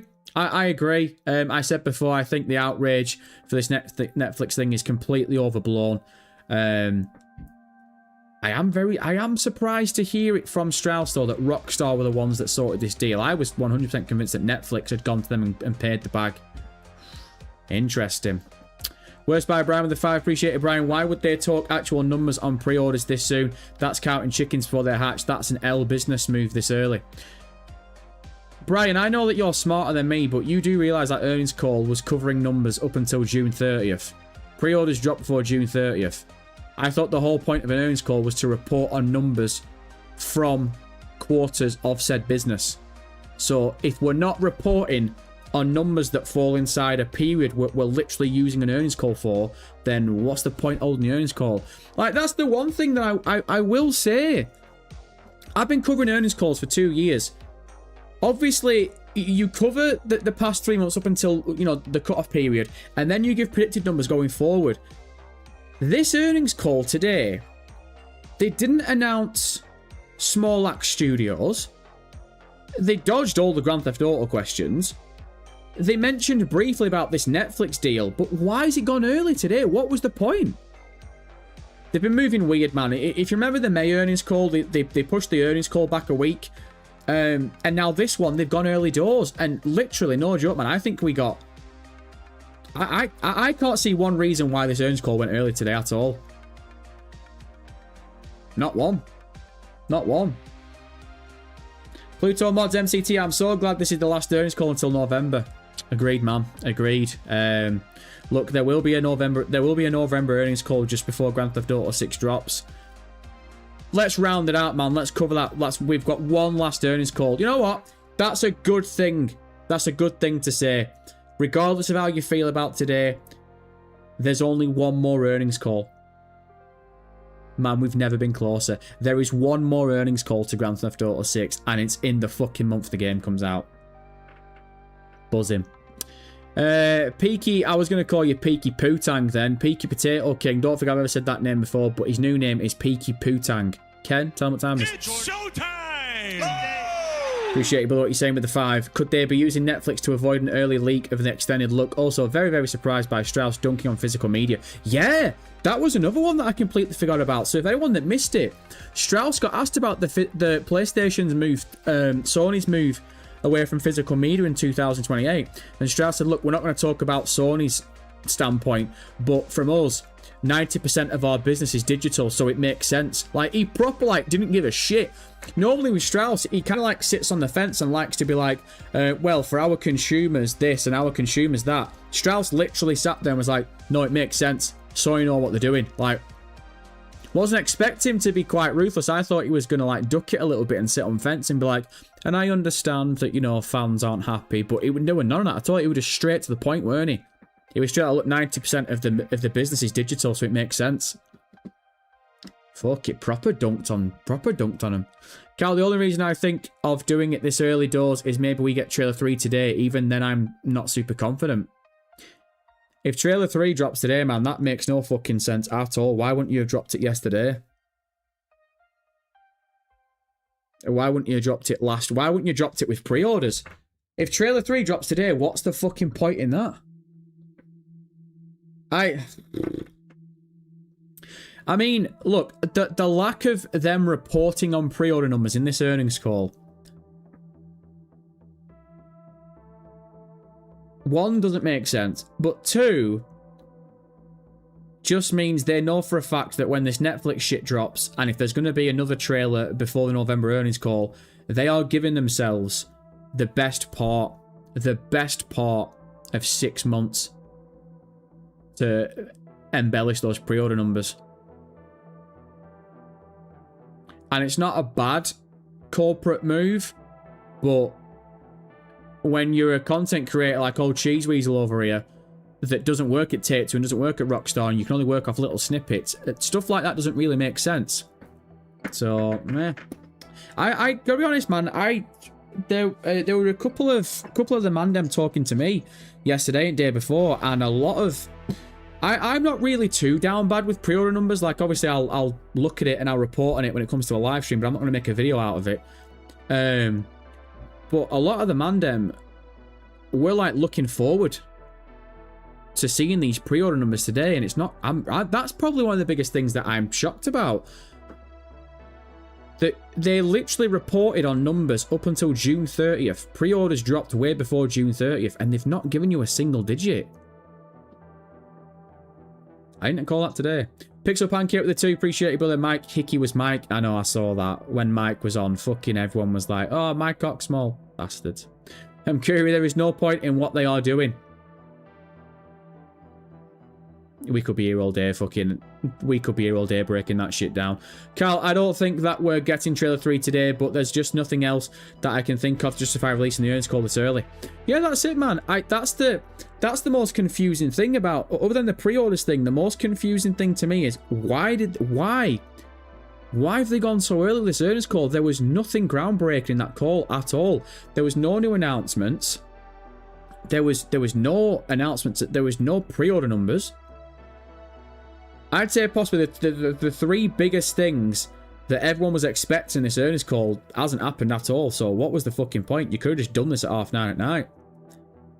Crazy, man. Crazy. The Real heard it. The fact that there is no trailer 3 makes no sense. You would think they would make a trailer 3 to fully advertise pre-orders and at least to make people hyped about it. The more you think about it, if this Netflix thing on August 27th is gameplay, as groundbreaking as that is, and as different as it is, because it's the first time ever Netflix exclusive, blah, blah, blah, I think there is going to be a part of me that looks at it and goes, you really couldn't have dropped a 3rd trailer in May? Like, for the fans, you really could, really? You've actually fucking really skipped trailer 3? That's not really going to sit too well with me, to be honest, man, but I've wasted my energy talking about trailer 3. 2026 has been one big ball of wasted energy on trailer 3. Not just from me, but from every GTA content creator. 2026 has been one big ball of wasted energy around trailer 3. Because by the sounds of it, trailer 3 doesn't exist. And crazy, man. So like you say, unless it drops today, which I don't think it will do, unless it drops next week or the week after or something, I don't know. I really don't know. But yeah, like I said, it's just a really weird earnings call. Like I said, I've been covering these stupid earnings calls for about 2 years, and that's probably going to be the weirdest one. The timing of it, the reality of there was going to be at least 3 things be said and announced in this shit, and none of them came. Weird, man. Crazy. I get the GTA questions being dodged because that's all they've done for 2 years, but again, we got more news on the Netflix deal than we did on pre-orders. Mad. He's game with the 2. Appreciate it, but the 90% digital means a lot of people faking outrage. Yeah, man. It's the same thing with the Netflix thing, like I said. As much as I have sympathy for everyone that wants physical, I didn't want physical to die in 2028. I at least want the option. When you look at the numbers, if a company is reporting, a company like Take-Two Interactive is reporting 90% of their business is now digital, you've got to look at the fucking gift horse in the mouth, man, and be like, you've been speaking with your wallets for the past 10 years. But again, the outrage is very, very forced, like the Netflix thing. Brian with 20 out of nowhere. Brian, I appreciate it, man. I really fucking do. Can't tell him what time it is. It's showtime! Appreciate it, Big Cheese, what we say. You should never report numbers on a potential sale, no matter what the product is. He gave the standard boilerplate answer, as he should. Investors don't care about actual numbers, just that it's at exceeding expectations. Brian, I really disagree, man. There were at least 3 different people from 3 different companies asking about pre-orders, and Strauss dodged them all. I understand what you're saying. I understand your sentiment. I know that obviously you said it before as well, being like, why would a company report pre-order numbers? Like, I do get what you're saying, but the black and white of it is these earnings calls are literally to tell investors how much money they've made and how much money they've lost. And whether it's Strauss saying it verbally or whether it's down in black and white on the report that came 20 minutes earlier, there are no numbers from June at all when pre-orders for the biggest IP in that company, the biggest IP that these investors are investing their money in, there's zero nil point. There's zero numbers at all for pre-orders. And there was at least 3 people asking about pre-orders. So I understand your sentiment, but I don't agree entirely with what you're saying. These companies literally have these earnings calls to tell investors these numbers. Well, you've just dodged the numbers. Like, right? Does that not make... Like, does that... Am I talking bollocks? Does that not make sense? Pre-orders dropped in June. This earnings call was to cover all the profits and losses up until June 30th. And you've literally ignored...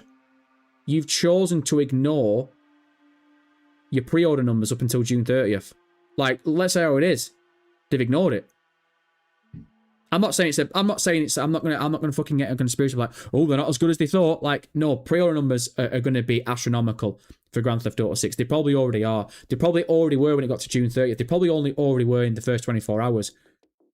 But I think the majority, especially with the content creators I've been talking to for the past week, I think a good 90 to 95% of this fan base expected to hear numbers on pre-orders. Now, I don't really give much of a shit for pre-order numbers. Like, it's not going to change my opinion on it. I'm still going to get it on November 12th. But it's just weird how, like you say, these numbers were live and active before June 30th. If you're not going to report on them on an earnings call, what's the fucking point having an earnings call? The majority of that was about NBA and mobile games. Like, my mentality is, well, if you're not going to report on it on the August earnings call, then just fucking drop pre-orders next week. Like, again, I'm not fucking wasting time talking about pre-order numbers. Like, who the fuck is going to be talking about pre-order numbers next year? JMC Dian, I think I've said your name before, but I appreciate it with a 10, brother. Ken, tell him what time it is. It's showtime! Appreciate it, Big Cheese, what we say. I woke up to this snowfest of an earnings call about halfway through. Did I miss anything significant in the first half? Also, this is Jeremy. Changed my channel. Oh, I see. Big Jez are knocking about. Good to see you, Jez. It's ironic that you woke up in the snowfest. I'm surprised I didn't send you back to sleep. Not really. Anything worthwhile I think I've put on the screen already. Take-Two serves a nothing burger. There's no news on the collector's edition. We didn't think there was going to be anyway, but there was someone who asked why Grand Theft Auto 6 only has 2 editions, and that got lowballed. Rockstar, apparently, according to Strauss, was the one that made the Netflix deal. It wasn't the other way around. Netflix didn't come to Rockstar. And Strauss basically kind of told everyone that's complaining about the lack of physical media to take a hike. So, yeah. And no pre-order numbers reported on. That's probably the biggest... That's probably the biggest thing that a lot of people are going to be talking about over the weekend. Like, where's the pre-order numbers? That's the thing now. What? Do we have to wait until November to find out the pre-order numbers? Crazy. Peaky Potato King with a 2. Also, this is my first live here. Love the channel. Oh, Peaky Poo-Tang, man. Appreciate it. First live, first comments, and he's throwing donations out like it's nothing. Oi. Ken, do your thing. It's showtime! Yes, that's awesome. Yes! Yeah! Come on, yeah! Go on, Peaky Poo-Tang. That's my guy right there. Appreciate your big worm. Appreciate your big cheese. Oh, Husty Emporium. Is it because people have cancelled and they've not gone up much? What, cancelled pre-orders? I doubt it, man. The amount... If the rumoured number is around the 250 million mark, even like a handful of people cancelling pre-orders don't mean shit. To them anyway. Poxy Bear Strauss mentioned that pre-orders could be cancelled. They can't report actual numbers. Well, Poxy Bear, they can. Because here's the thing that everyone forgets. The earnings call is numbers up until June 30th. So you've had all of July and the first week of August to get your ducks in order and get your numbers in order. So you can't not report on numbers. Well, I mean, you can't because they just have them. But basically what I'm trying to say to you is that earnings call covered numbers up until June 30th, right? So if you're reporting on pre-order numbers, whether it's cancellations or not, you have up until midnight, June 30th, and then you have those numbers right there. People can twist it all they want. That earnings call, Take-Two Interactive, there is a way in which Take-Two Interactive can report on every pre-order that they had up until June 30th. If anyone's cancelled in the next 6 weeks, it don't mean jack shit because Rockstar, Take-Two, aren't covering those 6 weeks from the start of July to August 7th. It's up until June 30th. So they had the numbers there, man. They've chose not to report on them. But again, it's a snooze fest. I'm not really that bothered about pre-order numbers, but I know that a lot of people are. That's all I'm saying. Simple Space MCT, a pre-order is not a guaranteed sale. We have to wait until the game is out. Yeah, I've just gone over that. I'm not going over what I've just fucking gone over. I've repeated myself about 3 times on this pre-order shit now. I'm actually boring myself talking about it. Nathan Conley, do you feed me the Lost on the game? What? Do you feed me the Lost on the game? How much the silver price to make is 8 billion? Nathan, first of all, put the bottle down, grab a thesaurus, and say that again with context, because I ain't got a fucking clue what you've just said, lad. Nathaniel Anders. I don't think I've ever said that name before in my entire life. Nathaniel, listen to this one time. It's showtime!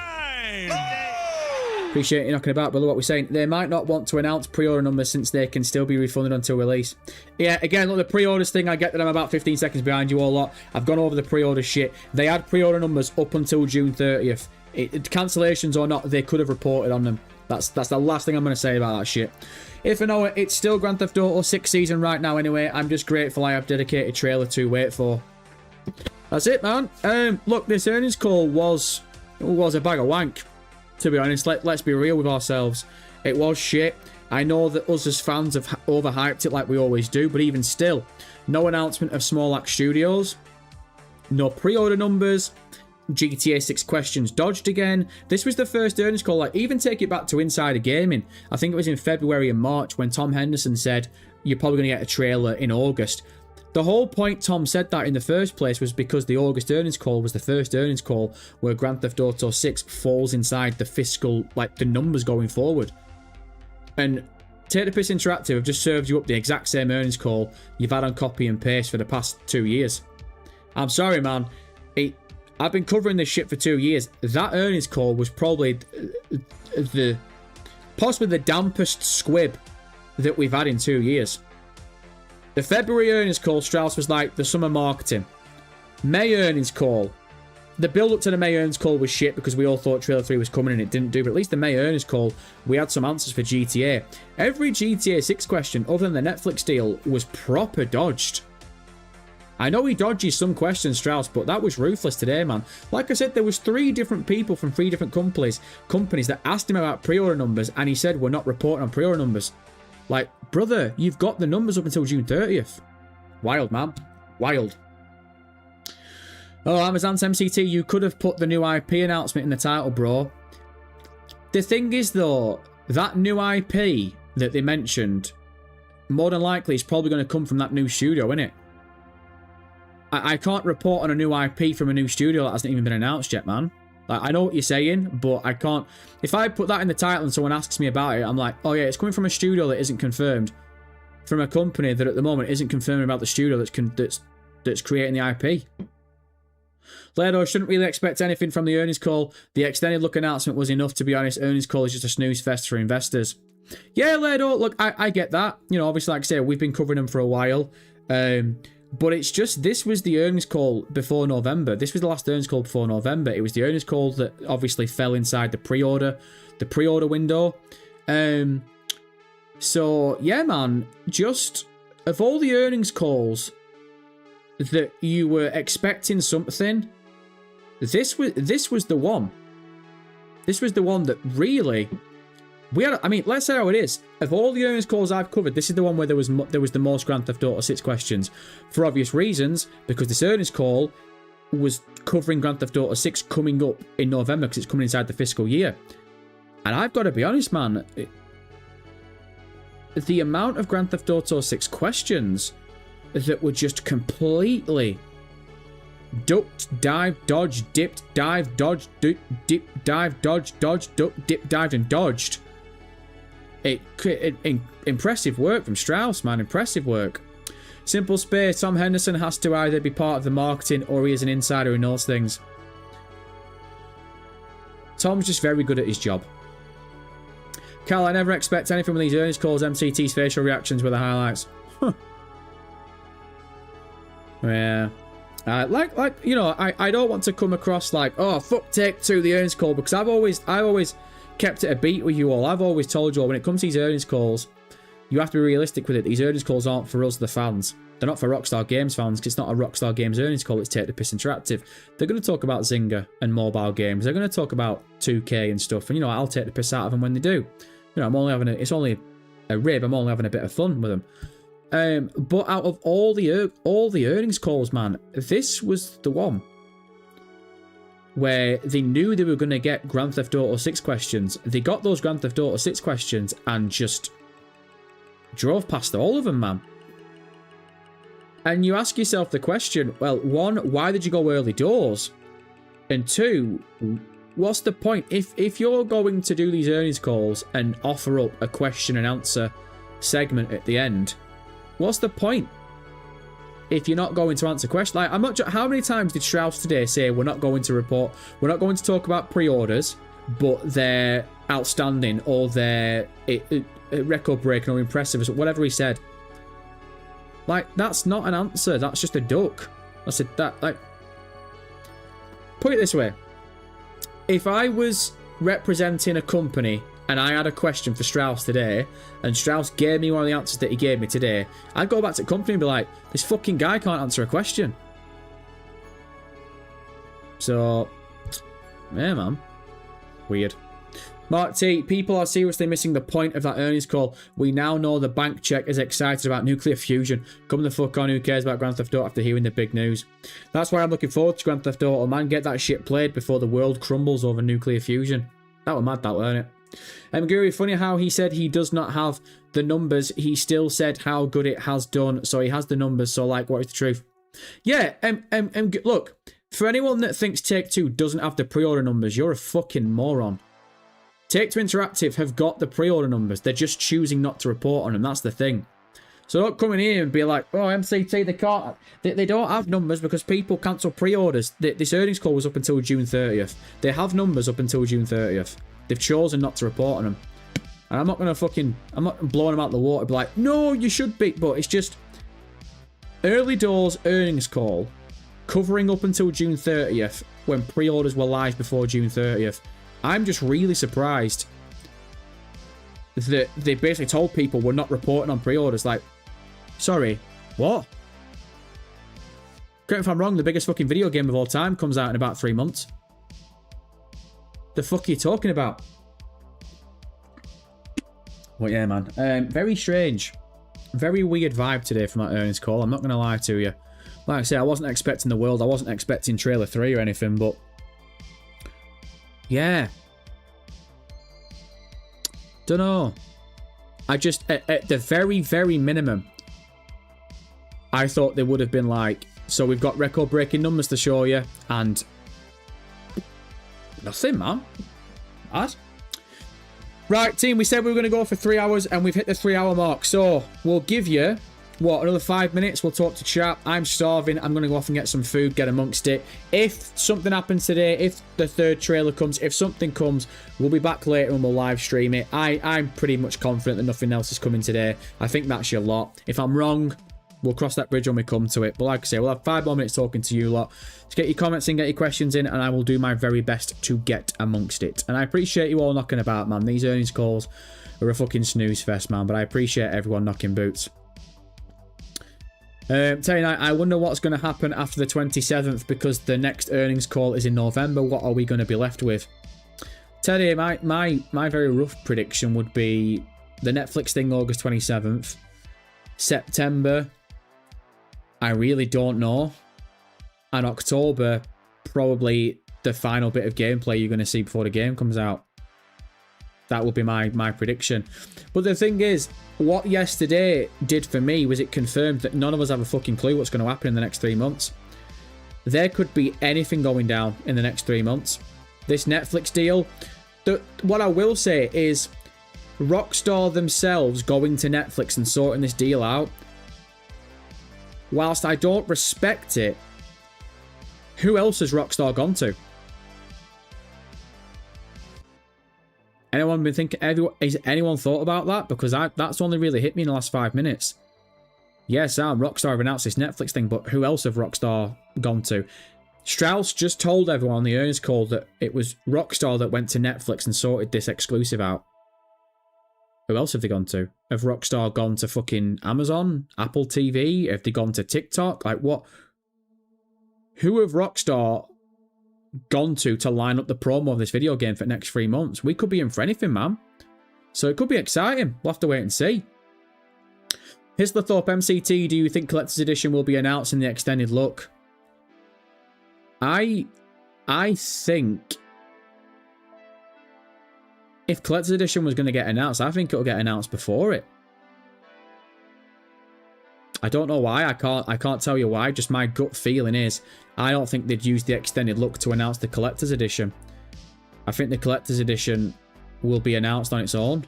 Maybe with Trailer 3. I'm not fucking too sure. I don't want to start thinking about Trailer 3. Yesterday the Trailer 3 Hopium died and I'm leaving it in the fucking dirt. I'm not resurrecting that shit. The Netflix thing should keep us hopefully. Oh yeah, man. The next 3 weeks will be exciting as a Grand Theft Auto fan because we know what we've got to. Well, we know we've got a date to look forward to. It's confirmed, but you know we still don't know what's going to happen. Could get something next week. Could get something the week after. Don't know, do we? Smokestack, do you think the real estate purchase planned they mentioned briefly is about the new Smalls Act studio? Yeah. I missed that, by the way. What? I must have been talking bollocks, or I must have just been falling asleep. A real estate purchase. If they've made a real estate purchase and they're waiting to announce a studio, I'd be shocked if it wasn't the studio. Makes sense, right? JMG with the 2. Appreciate you, brother. Big Jez. Strauss is like Neo, just dodging everything. Yeah, man, he was on his Matrix shit before, weren't he? Bloodshot Eye would be cool if they went to Spotify, just drop a song on Radio Place every day for the next 3 months. Yeah, again, I forgot about that. What about Spotify? Spotify, Apple Music. What if they were to drop like a 10-minute podcast and it's Cal Hampton? You don't know, do you? Like, no one called the Netflix shit, so we don't know who they've gone to. It's interesting. Colin McGrady, well, what will drop in meantime, do you reckon, if anything, and what timeline if so? What, in between now and August 27th? I really don't even want to put a guess out there, man. Look, if anything was dropping, I think the smart money would be Trailer 3. Because we always get 3 trailers before gameplay, and by the sounds of it, we're getting gameplay on August 27th. But I don't know, maybe the smart money's Collector's Edition. I really don't see that's something like you can see it in my face now. I'm struggling, man. I'm struggling to think of if anything was dropping in before August 27th, what would it be? Because if you were dropping Trailer 3, that would have made sense to drop that with pre-orders. So it's difficult. It's difficult to make assumptions, and it's difficult to really think of logic when logic isn't being used for the thing you're thinking of. You know what I mean? So I think you're pissing it wind if you even try and hazard a guess. Heat. What if they're talking to teams like the Miami Heat and Dolphins to come up with something, or maybe Messi and Inter Miami? Yeah, you don't know. We really don't know anything, do we, to be honest? Simple space, they could have went to drinks companies like Coca-Cola or Pepsi. I wouldn't go that far, because if you go and have a deal with Coca-Cola and Pepsi, then Coke and Pepsi are going to want to be in your game. And we already know, due to the leaks, we know that if Coke and Pepsi would have been in the leaks in 2022, we'd have seen it, right? I mean, I could, I could be wrong, but I would be shocked if Coke and Pepsi had a deal with Rockstar Games to promote Grand Theft Auto 6, but Coke and Pepsi then weren't in Grand Theft Auto 6. Like, here's another thing as well that I've not thought about. This Netflix deal. How do we know that Netflix isn't now going to be promoted in Grand Theft Auto 6? How would you feel about that as a Grand Theft Auto fan? I've been playing Grand Theft Auto my whole life, and Rockstar just do nothing but take the piss out of all these companies. How would you feel if you went on Grand Theft Auto and there was a Netflix billboard in GTA 6? Would it piss you off? I don't know how I'd feel about that. I don't think it'd sit well. And I think the backlash for that would be bigger than this Netflix thing. Pyro Shep with a 10. I appreciate it. Pyro Shep, Ken, double time. It's showtime! Appreciate you, brother. MCT, I don't think he was allowed to reveal the numbers because we all know it's the biggest ever entertainment release of all time and it will just induce market manipulation. Pyroshep, you've just said you don't think Strauss was allowed to reveal numbers. One, he's the CEO of the company. He's the one that makes the calls. And two, what's the point in having an earnings call if you're not allowed to report on the numbers that you are reporting on in said earnings call? I'm not overthinking this. It's quite black and white. They had pre-order numbers up until June 30th. Your earnings call is reporting on numbers up until June 30th. You've got the pre-order numbers there. Strauss chose not to make them official. Now, the reasons are unknown. We can theorize about the reasons all day till the cows come home. None of us know the reasons, but the only thing we do know is he refused to report on them when he got asked at least 3 times. That's all I'm saying. Double P with a 10. Appreciate it, Pixel Pancake. I think nuclear fusion was on his mind since it's all the rage amongst billionaire investors due to the Commonwealth Fusion Systems reactor in VA saying nuclear fusion will be online in 2027. I don't have a fucking clue about nuclear fusion, Pixel Pancake. It sounds like you know more than I do. I'll take your word for it. It's pointless me trying to talk about shit like that because I ain't got a clue. So, Pixel Pancake, I'll take your word for it, brother. That nuclear fusion thing caught me out, man. I like, what? Like, whew, crazy. Carl, I'd hate Netflix being in Grand Theft Auto 6 because GTA has always taken the piss out of companies, and if you're going to be in the biggest game of all time, you're not wanting to be given grief. Yeah, that I have to admit, Carl, it probably wouldn't sit right with me, man, if I'm bobbing it down Leonardo Highway and I see a Netflix billboard.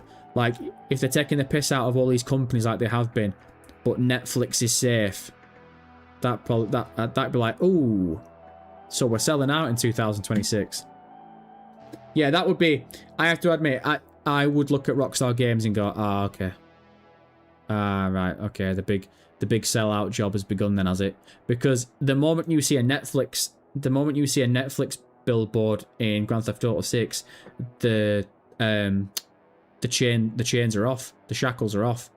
That means it's fair game. If Netflix can pay their way into Grand Theft Auto 6, Pepsi, Coke, all these fucking pricks will do the exact same thing. Like I say, I'm not trying to be negative. I'm not saying it's going to happen. I really don't expect a Netflix billboard in there at all. But the reason why we've talked about this is because we don't know who else Rockstar have gone to and what's been agreed with Netflix. Right, team, I'm going to read the last couple of comments. I'm going to call it time at the bar. I need to fuel myself, man. I am fucking lagging and I am starving bastard hungry. Colin McGrady, I just think there has to be something in the meantime, like hardly go quiet after starting the marketing campaign essentially yesterday. 3 weeks without anything is so strange. Colin, man, is this your first rodeo with Rockstar Games? They dropped the cover art and pre-orders. What was it, start of June, mid-June? And then they just went quiet throughout the whole of July. So you saying that like, oh, it doesn't make sense that they've dropped something and then they ignored everyone for 3 weeks.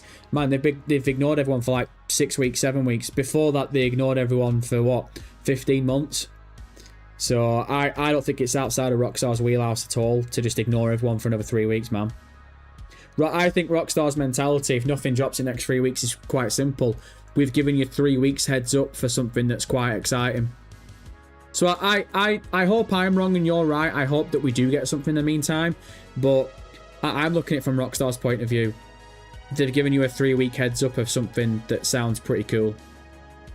So hopefully we get something, but I'm not banking on it. But again, I didn't think anything was coming yesterday, so I've been wrong before.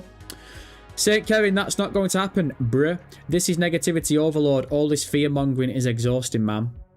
No, Kevin, we're not... Kevin, there's a difference between fear-mongering and just having a conversation. We're just having a logical conversation about it.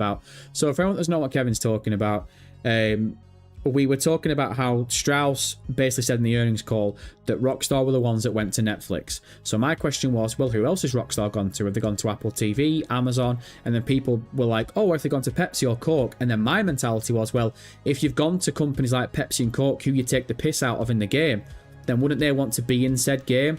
And then we got onto the Netflix thing. Kevin, it's nothing to do with fear-mongering. We're not fear-mongering. We're just having an open conversation about it. How would you feel if it happened? Kevin, you might not completely think for a second it's going to happen. I agree with you. I think 99% sure it's never going to happen. But you can never say never, can you? You know, if one day one of these big companies go to Rockstar and go, look, you've got the biggest attention span in the whole online live service. Here's the best part of $1 billion. Put us in the game. Just on some stinky billboard out west that means nothing. Are Rockstar going to turn down all that money? Just to stop taking the piss out of one company? And then you get a snowball effect? Again, it's not fear-mongering. It's just an open conversation. There's nothing wrong with it, man. Cool Water, hello MCT. I think they didn't give the pre-order numbers because it's too soon. They'll give them the next call after gameplay has been revealed and those silly gamers on the fence will finally order. Yeah, cool. Look, with the pre-orders thing, man, like I said, without sounding like a broken record, we can theorize why they didn't give pre-order numbers till the cows come home. None of us have the answer. The black and white of it is they have the numbers up until June 30th and they chose not to report on them. That's the only thing we know. And that's literally it. But like I said, when it comes to November 19th, are any of you going to give a fat, wet shit how many numbers Rockstar Games did in regards to pre-orders for Grand Theft Auto 6? I don't think we are, right? Mod's got him. Kendrick is King God. Oh, is he being a little fucking cheese weasel? Never seen that name in my entire life. You got packed up, brother. You got packed up by Pixel Pancake. Alright, Kendrick, it's a Friday morning and you just got banned off a live stream from a guy called Pixel Pancake. How'd you feel? How'd you feel? Come on, what's good, MCT? I'm still on the high from yesterday. That's my guy right there. That's my guy. Right, let's go. One more question. Oh, one more comment, sorry. And then we'll call it time at the bar because I really need to get some food, man. I'm fucking starving. Gaming Grade, what if they made the premiere of the extended look at Grand Theft Auto 6 an event for Grand Theft Auto Online, requiring you to go to the cinema at 8 PM UK time and pay a fee, 1,000 GTA dollars, etc. to get in? Probably call them out on it. I don't know, man. I think people would complain about it. Of course they would. It's a hypothetical, innit? You talk about like the cinema in the game. I mean, 100,000 Grand Theft Auto dollars kind of is nothing, right? Yeah, I don't know, man. I don't know. I'm not. Fuck. Alright, Gaming Grade, man. I expect better from you. I'm not ending on that question. I'll learn a better one. Words by Brian. June 30th is 5 days of data. That's not the whole picture. Why report minimal data? Brian, it's not. Brian, me and you are going to go fucking back and forth on this stupid... Man, I'm so bored talking about pre-orders. Look. Brian, and to anyone else, please listen to what I'm saying. Please, like, just stop for a second and please listen to the words that I'm saying, right? Whether it's 5 days, 2 days, 5 seconds or what. The earnings call is reporting on numbers up until the end of June 30th. You had pre-order numbers up until June 30th. So when people were asking him questions on that earnings call about pre-orders, and Strauss literally said, we're not talking about pre-orders, we're not reporting on pre-orders, but they're astronomical and blah, blah, blah, blah. That's not the point I'm making. The point I'm making is you've chose not to give the numbers from the first 5 days or whatever.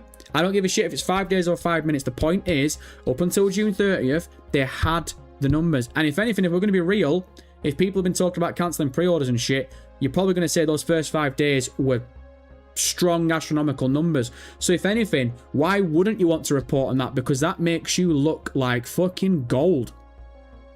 If you're sat there being like, in the first 5 days, we did the best part of $250 million, man, these investors are going to be giving out circle jerks. So again, theory-wise on why they've not reported on stuff, it's for the dogs, man. We don't fucking know. But it's an earnings call. Brian says earnings call, what have they earned? Exactly! You fucking right. Brian, you're making my argument for me. It's an earnings call. They're reporting on fucking... Oh, why am I having an argument with Brian about this? I don't understand why Brian is being butthurt about this. Brian, it's an earnings call. It's a report on earnings. Up until June 30th, they made money off the pre-orders. Some people might have cancelled in the first 5 days, fine. But it's still money that they made in June 30th. So they report on the numbers. That's the whole point of a fucking earnings call. I'm done. I'm done arguing about this shit. It's a pathetic argument. No one's going to be bothered on November 19th. Are people not listening to what I'm saying? An earnings call is where you report on numbers up until the certain date. They had numbers on pre-orders up until the certain date. Every other content creator and every other fan thought that this earnings call, we were going to see what they'd made up until June 30th, and they chose not to report on it. So why now am I seeing people being like, well, of course they weren't going to report on it? No one was saying that yesterday, were they? This fucking... Man, sometimes people with this hindsight shit, man, like, well, of course they weren't going to report on it. No! Oh, Brian, I'm going to fucking give you a backhand in a minute. He's talking capitals now. I've got him wound up. Good. No, what money have they earned? Have they made no money on Grand Theft Auto 6? What are you... Right, what? Brian, yes, I agree. You're right, I'm wrong. You're big, I'm small. I'm done. It's so boring. Talk about pre-orders is so fucking boring. It don't matter to me. Sorry, it don't matter. I'm just... I can't believe people are actually sat there being like, well, of course they weren't going to record on pre-order. Like, no. It's a fucking... What are we doing here? It's an earnings call. I'm done. I'm wrong. You're all right. I'm done. I'm out of here, man. It's maybe because I'm starving hungry. I've only had a fucking Weetabix and a protein shake this morning. I need to go and eat food. Right, look, I appreciate you all knocking about, man. I really fucking do. That earnings call was an absolute snooze fest. In regards to all the earnings calls I've ever covered in my entire life, that was probably the shittest one out of them all. No information on Small Axe Studios. All Grand Theft Auto questions dodged. We got more information on Grand Theft Auto 6 Rockstar Games Netflix agreement than we did with fucking pre-orders. And yeah, we got more information yesterday than we did today. We are no closer to finding out anything about Grand Theft Auto 6 from that earnings call. And yeah, no information about marketing either. That's another thing that was a little bit weird. No questions on like where's the marketing budget going or anything like that. But whatever. Right, team, I've officially covered up chat now, so please, for the love of God, don't send any more donations, don't send any more questions. I bet Brian's fucking fuming right now. I bet he's typing away in chat. Be like, MCT, no, you gotta answer this right now. You're wrong and I'm right.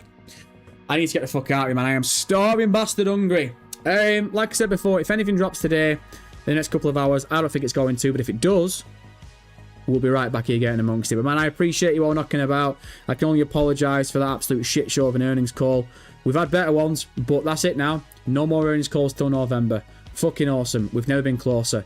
I'm out of here. If I don't see you over the weekend... Oh shit, it's the weekend, isn't it? Right, if I don't see you over the weekend, take care, enjoy yourselves. You stay safe on our streets, you little mugs. And yeah, man, if there's nothing to cover, then I will see you bright and early, probably on Tuesday next week. Alright, enjoy yourself. Enjoy your weekend. Take care, man. Peace.